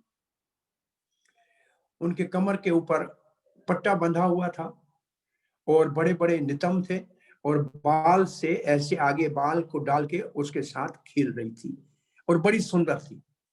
और उसके ऊपर शंकर जी की दृष्टि पड़ी। अब उनकी सुंदरता का वर्णन कर रहे हैं, कितनी वो सुंदर लग रही थी, कैसी उनकी बहुत आर पार दिखने वाली साड़ी थी, और वो बाल को आगे फेंक रही थी, और उनकी आंखें इधर उधर मटका के देख रही थी। शंकर जी उसको देखने लगे। उनके कानों के ऊपर, उनके कपोलों के ऊपर उनके इयरिंग लटक रहे थे, और ऐसे जब बाल आगे चला गया उसके पीछे भागने लगी, तो उनकी साड़ी भी अपने अंग से थोड़ी नीचे, ये भगवान को लीला करनी है। अब भगवान शंकर कैसे हैं? चक्रवर्ती व्यास लिखते हैं आत्माराम है वो आत्माराम है, वो माया के स्वामी हैं। फिर भी उसको मोहित करने के लिए भगवान ने ये लीला की। क्या कर रही है? बाल उनके आगे आ रहे हैं, उल्टे हाथ से बालों को थोड़ा पीछे करके संवार रही है, सीधे हाथ से बाल को पकड़ने का प्रयास कर रही है। और ताम वीक्ष्य देवती कंडू कलील यचते, उस भगवान को बाल के साथ खेलते देखा, बाल उनके आगे चला गया। तो शंकर जी वीरपास पुष्ट स्मित वृष्ट कटाक्ष मुष्ट स्त्री प्रेक्षण, शंकर जी ने जैसे उन स्त्री को देखा, उन्होंने भी जरा लज्जा से मुस्कुराते हुए, लज्जा से मिली हुई मुस्कुराहट से शंकर की ओर देखा। जैसे वो बाल से खेल रही थी, शंकर जी मेरे पास में गौरी खड़ी है, मेरी पत्नी खड़ी है। आत्मा नाम अनतिक उमा स्वगणांश्च, मेरे साथ मेरे पार्षद है, मेरी पत्नी है। ये ध्यान ही नहीं रहा शंकर जी को। यहां भगवान विमोह शंकर जी मोहित हो गए। अब उनको पता नहीं लगा, मुष्ट उसका विचार अब पता नहीं है मैं कहाँ हूं, कौन हूं। उस मोहिनी मूर्ति के मुस्कुराते हुए लज्जा युक्त मुख को देखकर उसकी ओर इतने आकर्षित हो गए कि वो उनको ये भी पता नहीं लगा कि मेरी पत्नी है और मेरे गण मेरे साथ है। जैसे उनके हाथ से बाल चला, शंकर जी उस बाल को उठा के उनको देने के लिए आगे बढ़े, और एवं ताम रुचिरा पंगाम दर्श्यमी रमाम, और जैसे ही उनके सुंदर मनोरम अंगों को, जो बड़े रुचिर थे, बड़े लुभावने थे, शंकर जी ने देखा। दृष्टवा तस्याम मनश्चक्रे, उनको देख के शंकर जी का मन बहुत आकर्षित हो गया उसकी तरफ। विसर्जन्तयाम भवकीला,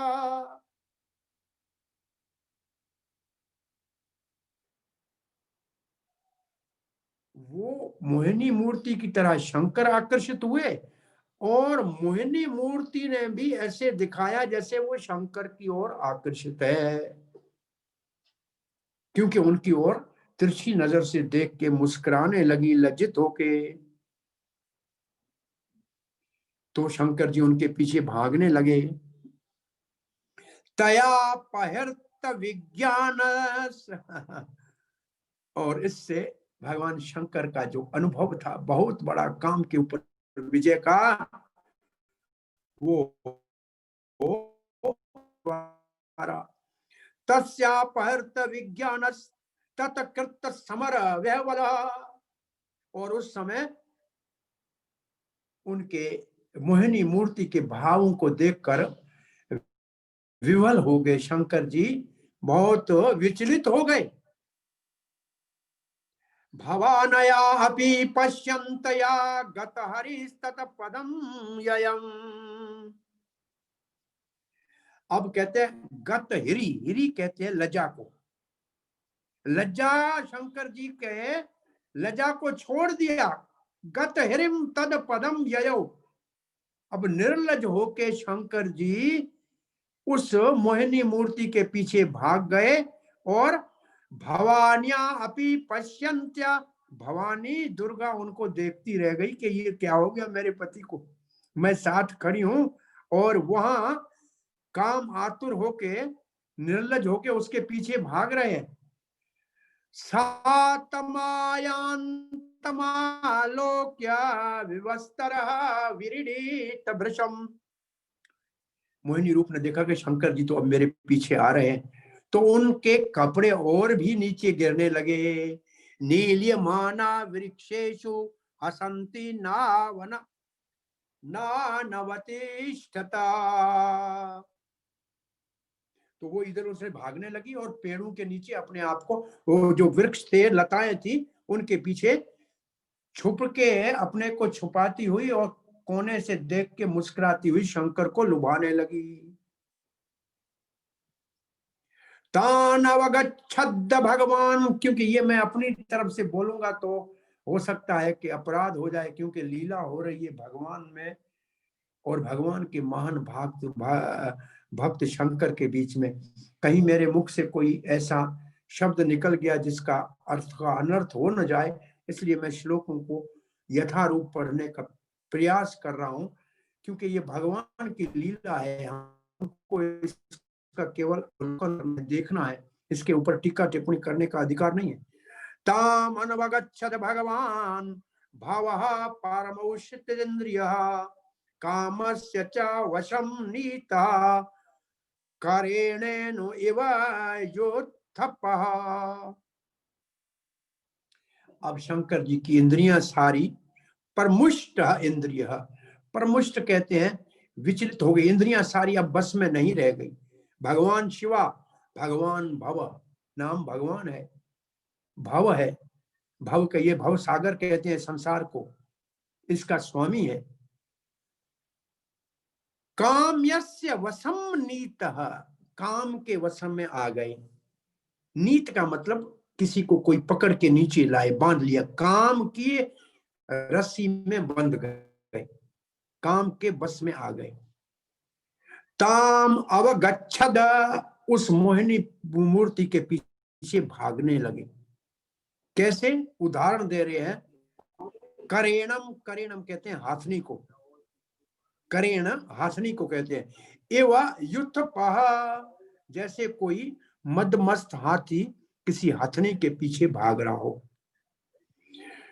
सो अनवर्जयाति वेगेन गृहीतवान् विच्छा अनविच्छितां स्त्रियं केशबन्ध उपानीयः बभूयां परिषस्वजे। बहुत तीव्र गति से उनके पीछे भागे। भगवान शिव ने क्या किया? गृहीत्वा स्त्रियां, उस स्त्री को पकड़ लिया। मोहिनी मूर्ति के रूप वाले भगवान विष्णु को भोलेनाथ भगवान ने अपनी दोनों भुजाओं में पकड़ लिया। गृहीत्वा स्त्रियां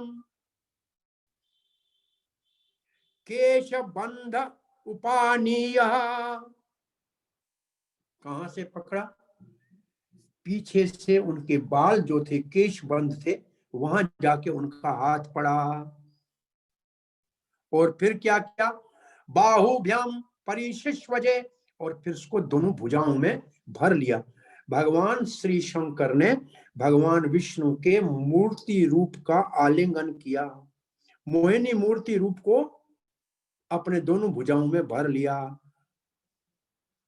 अनिच्छिता मोहिनी मूर्ति की इच्छा नहीं थी, वो तो दूर हटना चाह रही थी, उन्होंने जबरदस्ती उनको पकड़ लिया। सोपगाढ़ भगवता, सोपगाढ़ भगवता, बहुत जोर से पकड़ लिया। करे न करीना यथा, फिर दोबारा हाथनी को हाथी पकड़ता है। इतस्ततः प्रश्यप्रन्ति विप्रकीर्ण श्रोर्वा, आत्मा नामोच्यतिवांग शुरशब्द भुजंतरात्, भुजांतरात्, और मोहिनी मूर्ति उनके हाथों से छुड़ाने का प्रयास कर रही और छुड़ा भी लिया। भगवान श्री कृष्ण श्री शंकर आलिंगन करके खड़े हैं और गाढ़ आलिंगन किया है, और फिर हे महाराज अंग, हे महाराज परीक्षित, वो बहुत सुंदर माया, जो योग माया, भगवान की माया देव विनिर्मिता, माया देव विनिर्मता, भगवान ने जो अपनी योग माया को प्रकट किया था, उन्होंने शंकर जी के आलिंगन से अपने को छुड़ा लिया और दूर भाग गई, मोहिनी मूर्ति दूर भाग गई। तस्यासु पदवीं रुद्रो विष्णु अद्भुत कर्मणा, जैसे कोई शत्रु से भयभीत हो जाए, तस्यासौ पदवीं रुद्रो विष्णु अद्भुत कर्मणा प्रत्यपद्यतः कामेन वैरिणे विनिर्जिता। शंकर जी काम के भाव में थे, वो भगवान विष्णु के पीछे भाग रहे थे, और ये आश्चर्यचकित था। इसमें जो शब्द है ऐसे लगता है, इसका मतलब चक्रवर्ती पाद लिखते हैं, ऐसे नहीं है कि काम से विजय, Shiva was not conquered by lust. फिर दोबारा लिखा है कि जैसे कोई मद हाथी मद बैल हाथनी के पीछे भागता है, और वो भी वो हाथनी जिसको गर्भ धारण करने की इच्छा है, या गाय जिसको गर्भ धारण करने की इच्छा है, इसका मतलब दोनों की इच्छा है, वो जैसे भागता है, भगवान शंकर उस मोहिनी मूर्ति रूप के पीछे भाग रहे हैं, और जाते हुए उनका वासिताम अनुभावतः, यहां शब्द लिखा है च स्कंद अमोघ रेतसः, अमोघ रेतसः खलित स्कंद, भगवान शंकर की शक्ति, रेतस कहते हैं, जो ऋषि अखंड ब्रह्मचारी रहते हैं उनको कहते हैं ऊर्ध्व रेता। रेतस जो जन शक्ति है उसको रेतस कहते हैं, और वो ऊपर को जो चढ़ा लेता है, जिसकी बुद्धि विकसित हो, भगवान का ध्यान कर सकता है, उसको ऊर्ध्व रेता कहते हैं। तो यहाँ वो जो रेतस कैसी है शंकर जी की, अमोघ है, वो कभी निष्फल नहीं जाती है, वो शक्ति का हास हुआ। अब उससे क्या होगा, जहां जहां वो शक्ति का बिंदु गिरा, वहां सोने और चांदी की खाने बन गई। लिखा है यत्र यत्र उपतम यत्र यत्रापतम महीयाम, धरती के ऊपर जहां जहां वो रेत के कण गिरे, रेतस्तस्य महात्मनः, उस महादेव की जहां रेत की बिंदु गिरी, तानी रूपस्य हे मनश्च, वहां चांदी और सोने की क्षेत्राणि आसन महीपते, हे राजा वहां सब सुंदर सुंदर सोने और चांदी की खाने हो गई। अब यहाँ चक्रवर्ती पाल लिखते हैं, इसलिए जो लोग जिनको ज्यादा सोना चांदी चाहिए वो शंकर जी की उपासना करते हैं। उनको शंकर जी का भक्त बनना अच्छा लगता है, और शंकर जी के भक्तों के पास सोना चांदी भी बहुत ज्यादा होता है, क्योंकि वो तो उनके रेतस से उत्पन्न हुआ है। और फिर ये प्रश्न पूछेंगे परीक्षित महाराज के, शंकर के भक्त कितने प्रसन्न होते हैं, कितना धनी होते हैं। ये भगवान गोविंद के भक्त तो सदा ऐसे ही हरे कृष्ण माला जपते रहते हैं, ऐसे क्यों है? अरे भगवान ने सुदामे को तो द्वारका जैसा वैभव दे दिया। भगवान गोविंद अपने भक्तों को देता है, हजार हाथों से समझ नहीं कोई पाता है।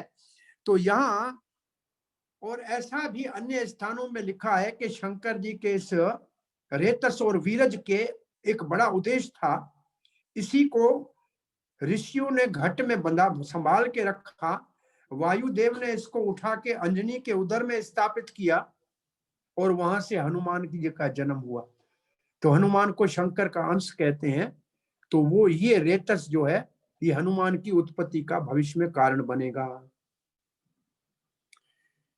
और उसके बाद मोहिनी मूर्ति के पीछे चलते चलते जब वो नदियों के किनारे, पर्वतों के घाटियों से घूमते हुए ऋषियों के आश्रमों के अंदर से, इसी प्रकार शंकर जी काम भाव से मोहिनी मूर्ति के पीछे भाग रहे हैं। इसका बहुत बड़ा महत्व ये है कि शंकर जी बड़े बड़े त्यागी, वैरागी, अखंड ब्रह्मचार्य का पालन करने वाले ऋषि जो है, उनको सावधान करना चाहते थे कि मैं जिसका आप ध्यान करते हो, मेरे भक्त भी बने हुए हो, वो माया भगवान की मोहिनी मूर्ति की माया से मोहित हो सकता है। तो आप सब संत महात्मा ऋषि गणों को सदा सावधान रहना चाहिए, इसमें कभी आपको असावधान नहीं रहना चाहिए। और जैसे ही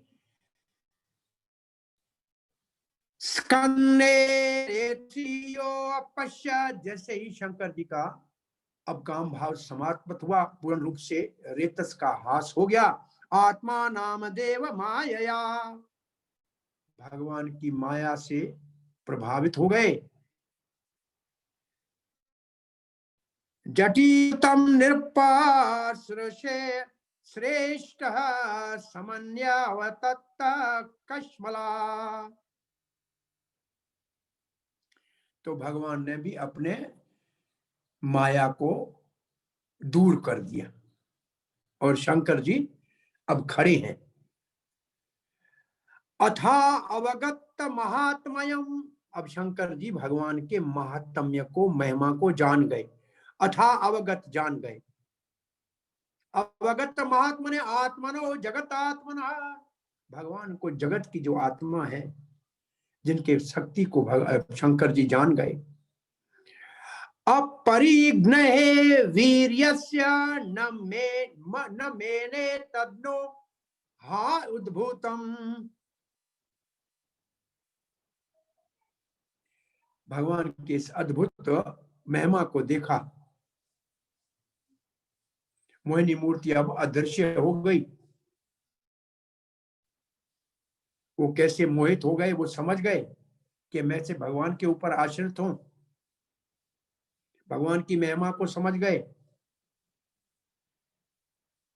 अपने योग की शक्ति को भी समझ गए, लेकिन फिर भी उनको आश्चर्य नहीं लगा।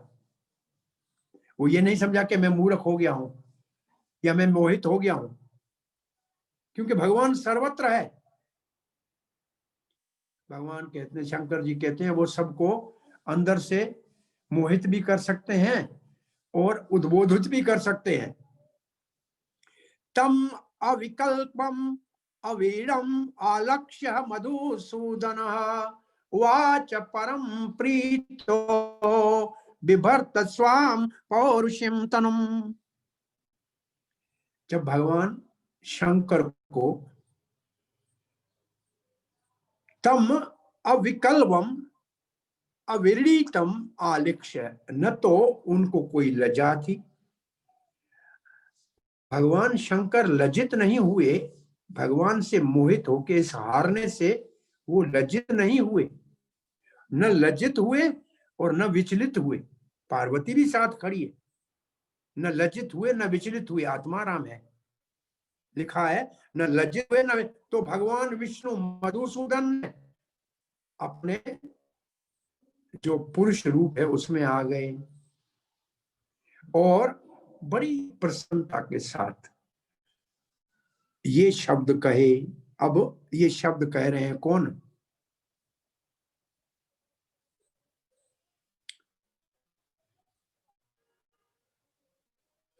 अब क्या लज्जित हो, भगवान अंतर्यामी सबके हृदय में बैठे हैं, जानते हैं कि क्या हुआ, तो भगवान के सामने लज्जित होने की क्या जरूरत है। श्री भगवान वाच दृष्ट्या त्वं विबुद्ध श्रेष्ठ स्वाम निष्ठाम आत्मना स्थिता यन्मे स्त्री रूपया स्वैरम मोहितोऽपि अंगायया। भगवान ने कहा, हे विबुद्ध श्रेष्ठ, हे देवताओं में सर्वश्रेष्ठ विबुद्ध, हाँ कोई बात नहीं, आप मोहित हो गए, अपने आप को रोक नहीं सके, किससे? मेरे इस मोहिनी रूप के प्रभाव से, परंतु आप अपनी स्थिति में स्थित हो। त्वम स्वाम निष्ठाम स्थित, आप अपनी निष्ठा में स्थित हो। आप अपने, मैं आपको आपका दृष्टया, आत्मा नाम दृष्टया, आपका सौभाग्य है।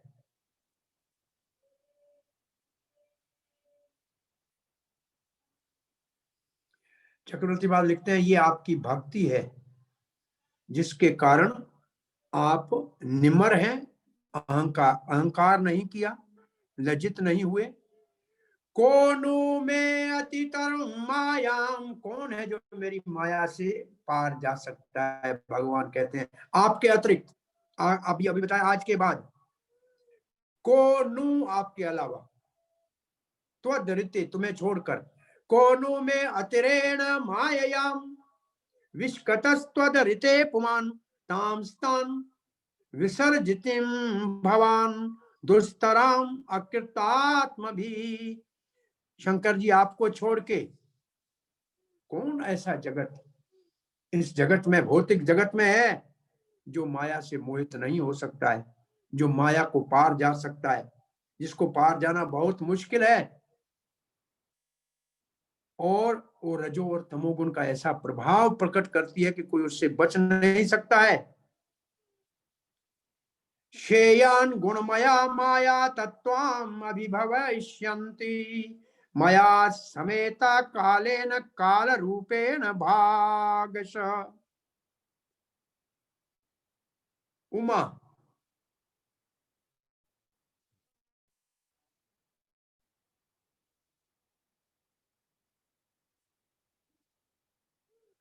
भगवान कहते हैं उमा जो आपकी पत्नी है पार्वती, जो तीन गुणमयी माया है, तीन गुणमयी है, वो मेरे आदेश से ये सृष्टि करती है, ये सृष्टि का कारण है। मयाधीक्षेण प्रकृति सूयते से चराचरम, प्रकृति ये आपकी पत्नी मेरे आदेश से करती है, और मैं काल के रूप में इसमें जब प्रवेश करता हूं तब ये करती है।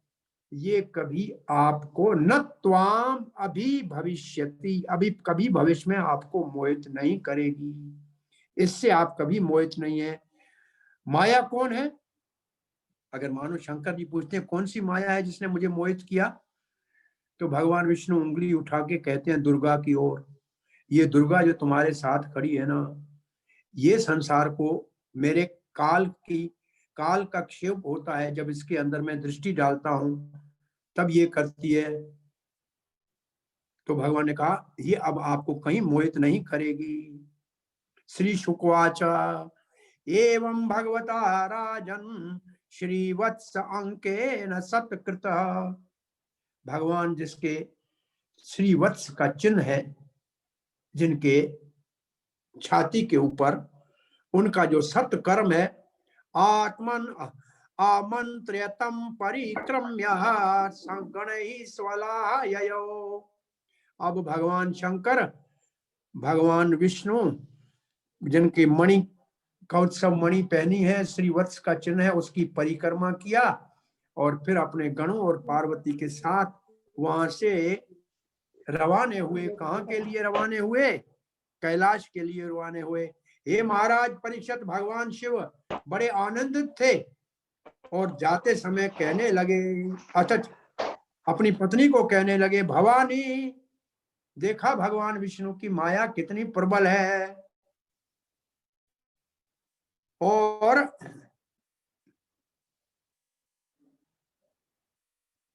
संत मेरी महिमा गाते हैं, लेकिन भगवान की माया कितनी महान है। देखो, आपने देखा भगवान की माया ने मुझे मोहित कर लिया।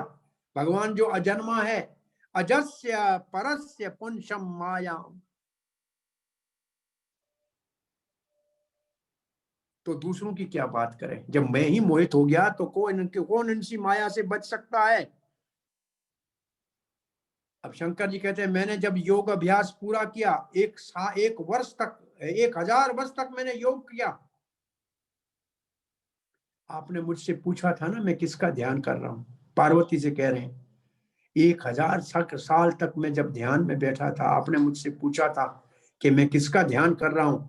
तो आज मैं आपको बताऊं, मैं इसी का ध्यान कर रहा हूं जिसकी माया से मैं मोहित हुआ और जिसको वेद नहीं पहुंच सकते हैं, वेद नहीं जान सकते हैं, उन्हीं का मैं ध्यान करता था। सुखदेव महाराज कहते हैं, अब मैंने आपको भगवान सारंग पाणी, धनुष जो हाथ में धारण करते हैं, वो गरुड़ के कंधे के ऊपर चढ़ के आए और समुद्र मंथन की सारी लीला की, वो मैंने आपको सुनाया। जो इस लीला को सुनेगा और बार बार इसको सुनेगा, समुद्र मंथन की लीला को, इसका ध्यान करेगा, वो भगवान की महिमा को हमेशा गाता रहेगा और उसके सारे दुख, समस्त संसार परिशर्म आप हम, उसके सारे जन्म मृत्यु के संकट समाप्त हो जाएंगे। अब भगवान को मैं प्रणाम करता हूं, जिन्होंने मोहिनी मूर्ति का सुंदर रूप धारण किया, असुरों को विमोहित किया और देवताओं को समुद्र से प्रकट किए हुए अमृत को पिलाया। और जो ऐसे भगवान का शरण लेते हैं वो सदा ही भगवान की भक्ति करते हैं। भाव गम्य, यहाँ ये अध्याय पूरा होता है। तो हमने मोहिनी मूर्ति के अध्याय को आज जरा ज्यादा ही पढ़ा, भगवान शंकर कैसे मोहित हो गए। अब इसके बाद जो है, बलि महाराज को जब जीवित कर दिया, किसने जीवित कर दिया? जीवित कर दिया शुक्राचार्य ने, उसके पास संजीवनी विद्या थी। अब बलि महाराज जब जीवित हुए तो अपने गुरु के बहुत ऋणी अपने आप को मानने लगे। गुरु ने कहा कि अब मैं आपको एक विश्वजीत यज्ञ कराता हूं, उस यज्ञ को पूरा करने के बाद आप विश्व को जीत सकते हो। और इसके बाद विश्वजीत यज्ञ शुरू हुआ और उस विश्वजीत यज्ञ का ये प्रभाव हुआ कि उस यज्ञ की पूर्ण आहुति के समय यज्ञ के अंदर से एक सुंदर रथ निकला और धनुष निकला, 2 तुणीर निकले जिनके अंदर अक्षत बाण थे। प्रहलाद महाराज ने प्रकट होके कभी न मुरझाने वाली पुष्पों की कमल की माला पहनाई बलि महाराज को, और शुक्राचार्य ने शंख दिया। अब शंख भी मिल गया, माला भी मिल गई, रथ भी मिल गया, घोड़े भी मिल गए, कवच मिल गया, तीर भी मिल गए और बड़ी सेना को लेकर बलि महाराज स्वर्ग के ऊपर आक्रमण करने के लिए रवाने हुए। स्वर्ग का इतना सुंदर वर्णन है, इतना स्वर्ग सुंदर लुभावना है। प्रभुपाद ने एक बार इस स्वर्ग के वर्णन को जब लिखा और भक्तों को कहा कि अब इसका आप, जैसे सब भक्तों को बोल के देते थे और लिखते थे, तो प्रभुपाद ने ऊपर से देखा कि ये स्वर्ग को सुनते, अरे इतना स्वर्ग अच्छा है, इतना स्वर्ग अच्छा है, सबके मन में जैसे स्वर्ग जाने की इच्छा हो जाए। प्रभुपाद ने वो पुस्तक, वो कागज ही उनसे वापस ले लिए और उनको समाप्त करके लिखा, स्वर्ग कितना भी अच्छा हो, भक्तों को वहां जाने की इच्छा नहीं होती, क्योंकि वहां जाने के बाद वापस आना पड़ता है, तो वहां जाने की जरूरत क्या है। तो स्वर्ग के पास जब बलि महाराज की समुद्र की सेना स्वर्ग की ओर जा रही थी, तो इंद्र ने देखा इंद्र ने और देवताओं ने झरोके से देखा कि समुद्र सेना की असुरों की आ रही है, बलि महाराज की। शुक्राचार्य अपने गुरुदेव बृहस्पति के पास जाके कहते हैं, गुरुदेव अब ये बहुत बड़ी भारी संख्या में सेना आ रही है, बलि महाराज की क्या करना चाहिए। गुरुदेव कहते हैं, बृहस्पति इस वक्त ब्राह्मणों के आशीर्वाद से बलि महाराज बड़ा पुष्ट है और रुष्ट है, इस वक्त इसको हराना संभव नहीं है, इसलिए इनके साथ लड़ना नहीं चाहिए, आप अदृश्य हो जाइए। देवता अपना राजपाट छोड़ के, इंद्र आसन छोड़ के अदृश्य हो गए। बलि महाराज इंद्र आसन पे जाकर बैठ गया।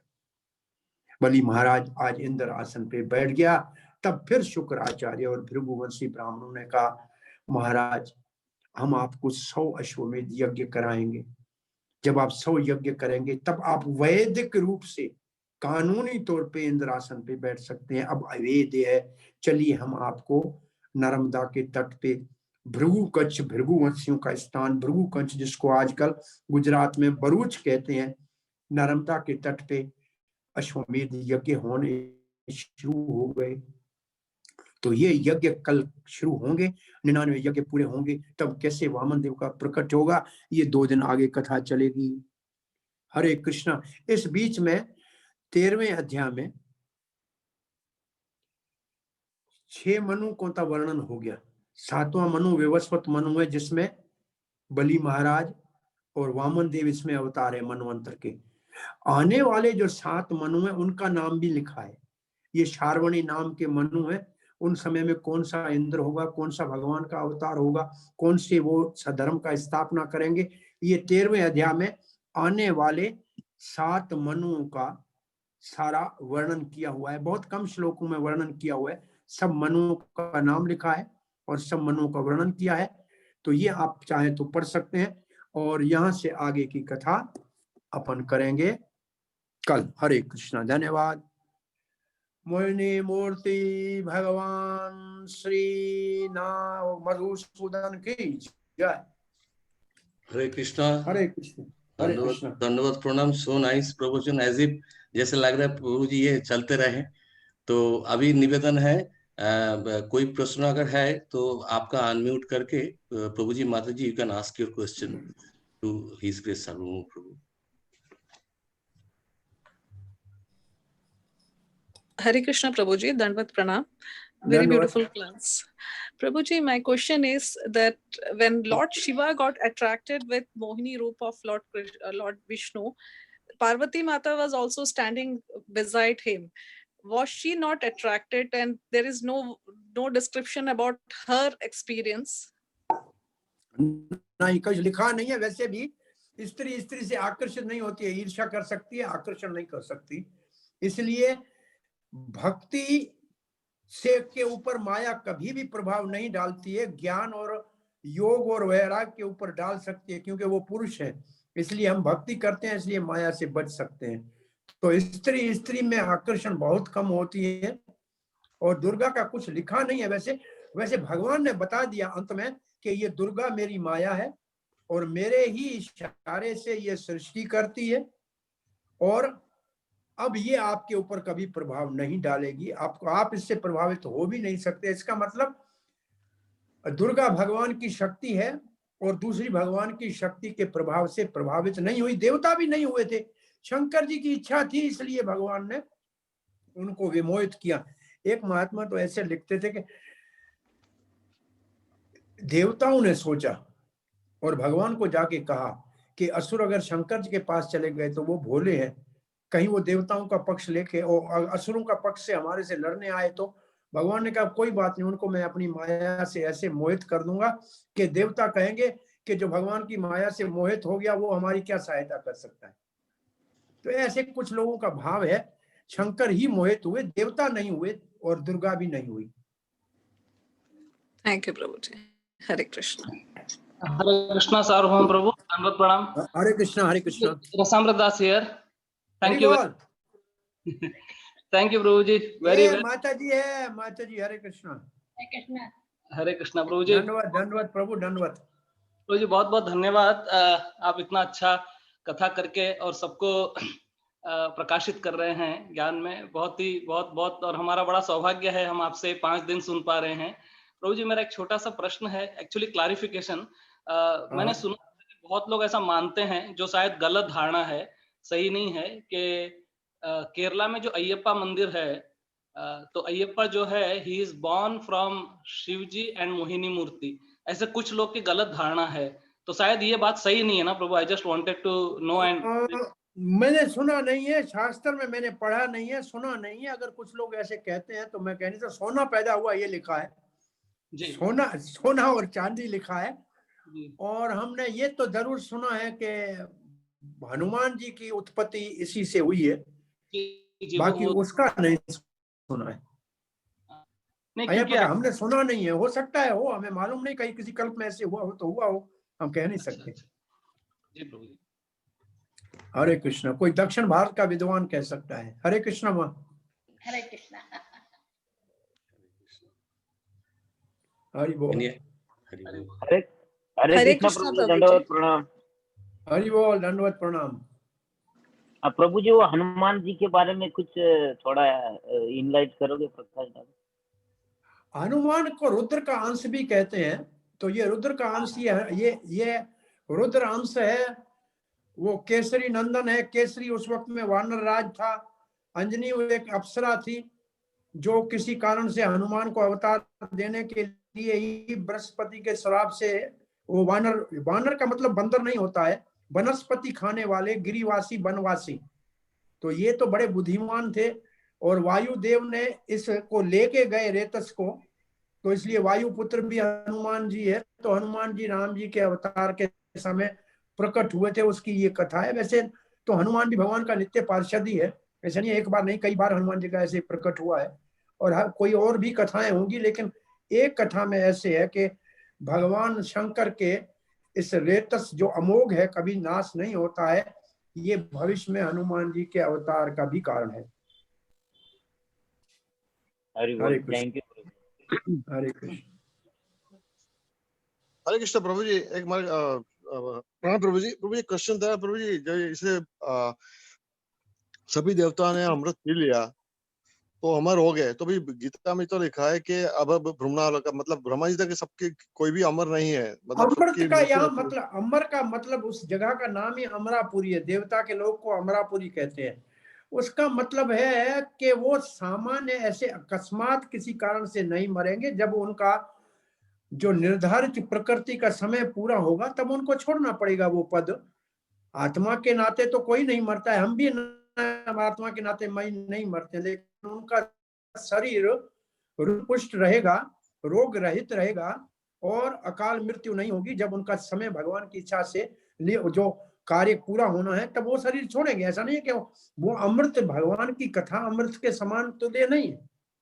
अच्छा, भगवान की कथा अमृत, वो धर्म का अमृत, जो भागवत धर्म का अमृत है उससे मान है, लेकिन वो अमृत ऐसा है कि उनके शरीर को रोग से और जरा से, लिखा था जरा से, और मृत्यु से, मृत्यु का मतलब वहां बेसमय मृत्यु नहीं आएगी, लेकिन एक दिन तो समाप्त होना ही है शरीर। इसमें कोई बड़ी जो भी भौतिक जगत में है तो वहां शरीर तो समाप्त होना ही है जी। ओके, दीर्घ काल तक जिएंगे, इसका मतलब ये है। ओके भाई। हरे कृष्ण। हरे कृष्ण। हरे कृष्ण प्रभु जी। हाँ जी।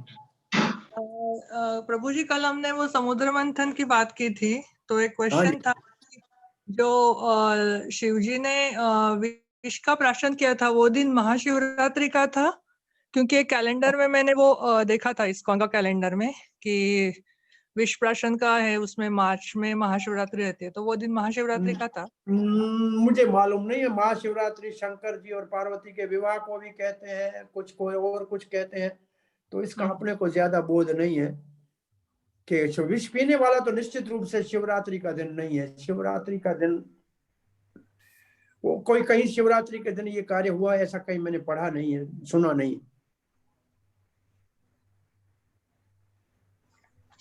हरे कृष्ण। कृष्णा, दंडवत प्रणाम। हरि बोल।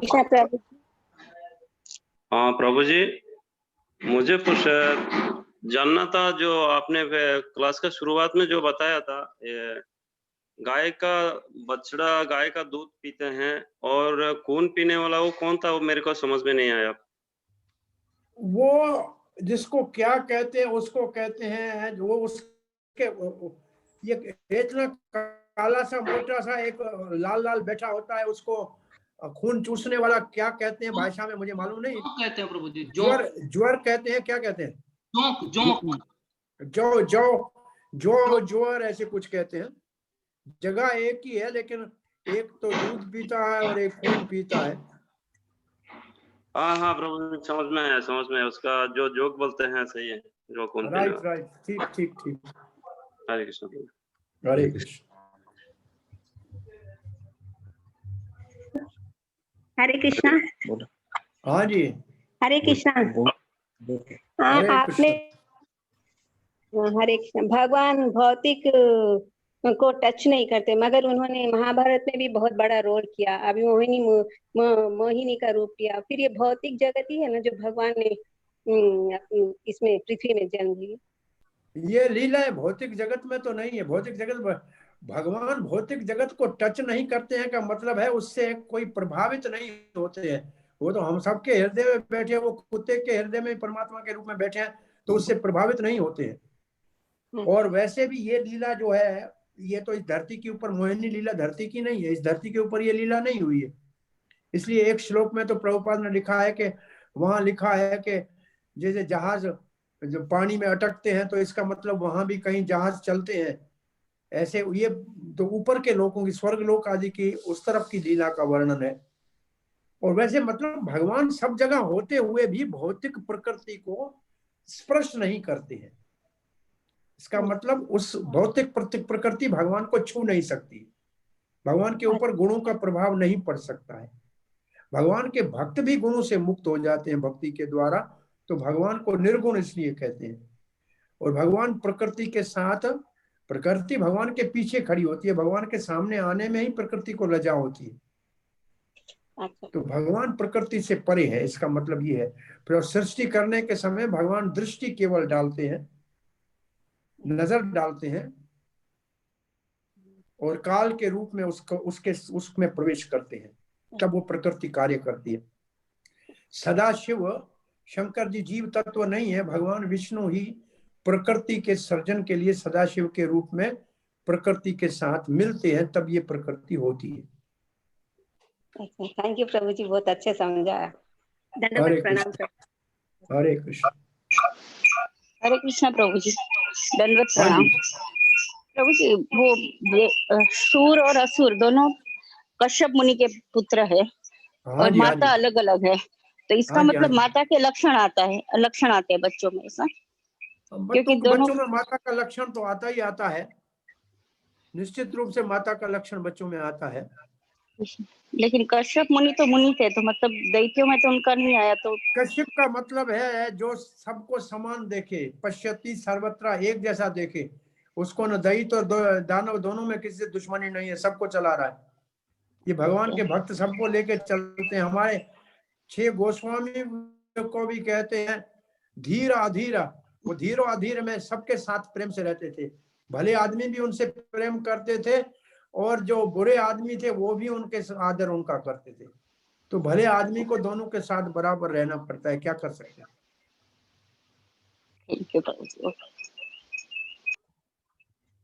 हरे Krishna.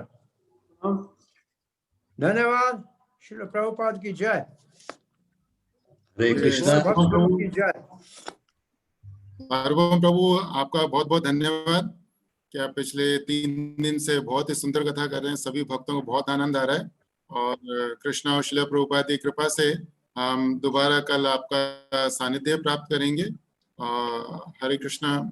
Chaitanya Bhagavat Prabhu, we have to give the viram now to the katha, क्योंकि Sarvabhaum Prabhu wants to leave now, and I request all the devotee, सभी भक्तों से निवेदन है कि कल सुबह दोबारा भागवत सुधा के सत्र में पधारिए, और हम दोबारा हिज ग्रेस सार्वभौम प्रभु जी से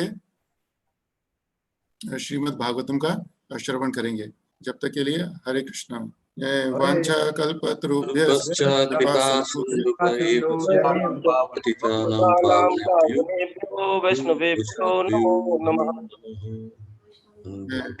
शिला प्रभुपाद की जय, देव की जय, अनंत कोटि भक्त की जय।